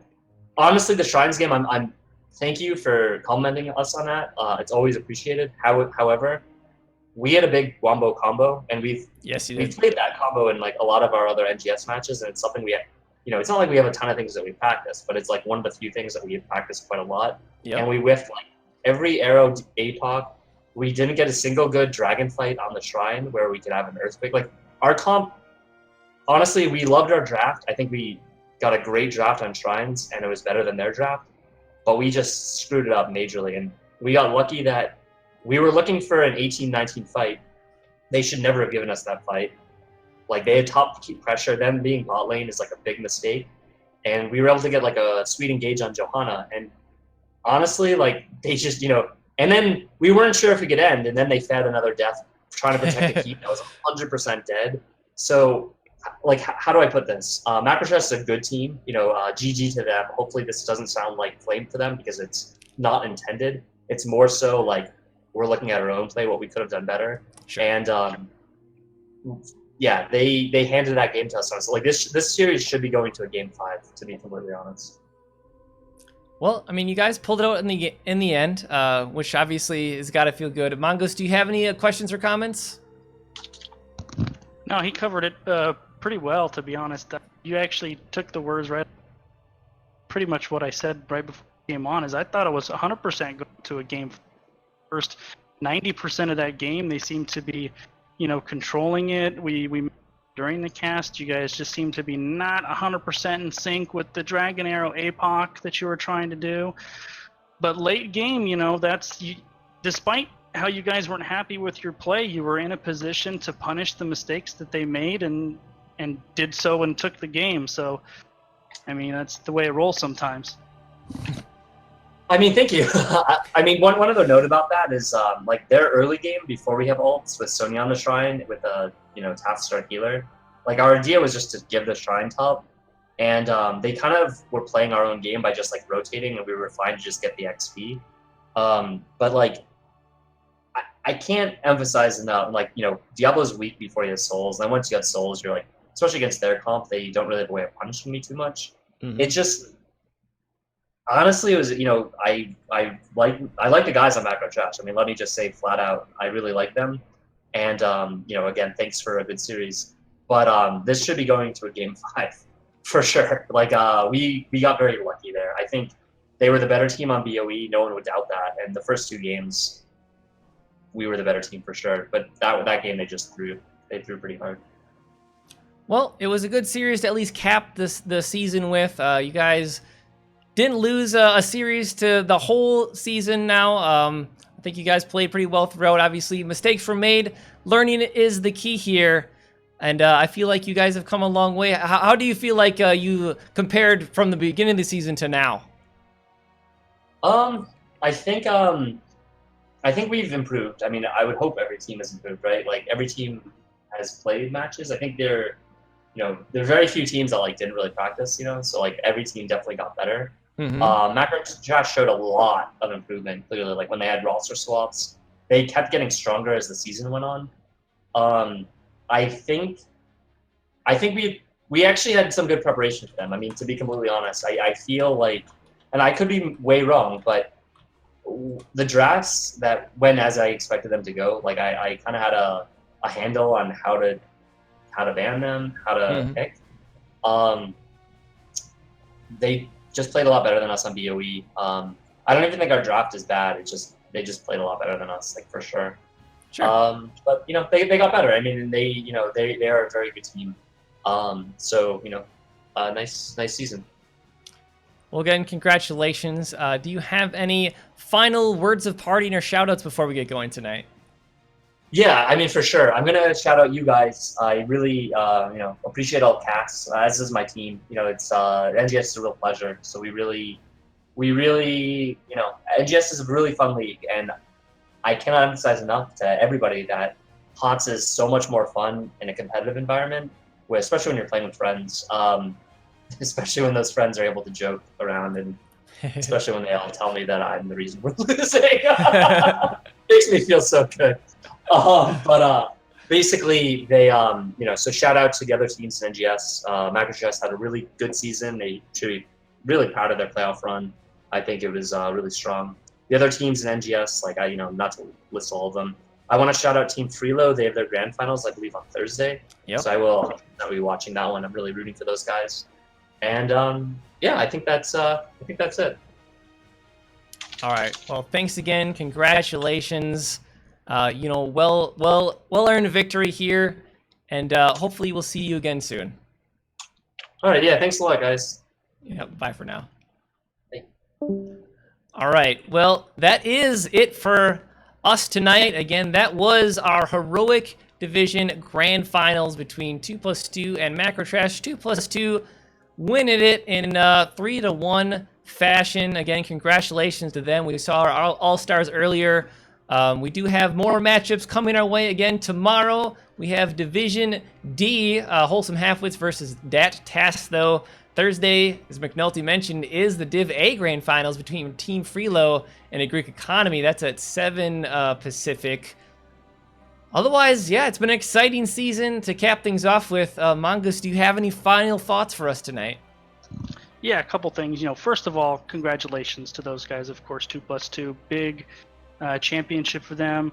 Macro Trash, they added those last two guys like with 2 weeks left in the regular season to switch over 40% of your roster 2 weeks before the regular season ends and then ride that to the championship game. That's a huge run for them. So congratulations on a great season to Macro Trash.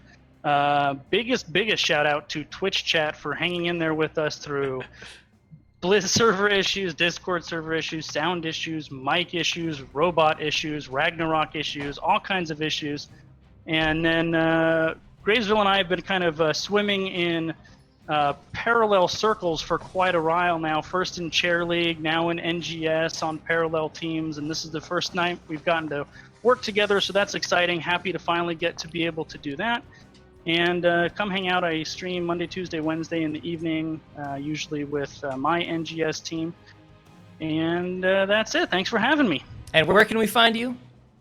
Twitch.tv/mongoose_22 and Twitter mongoose__22. You have to put 2 underscores because of imposter mongooses.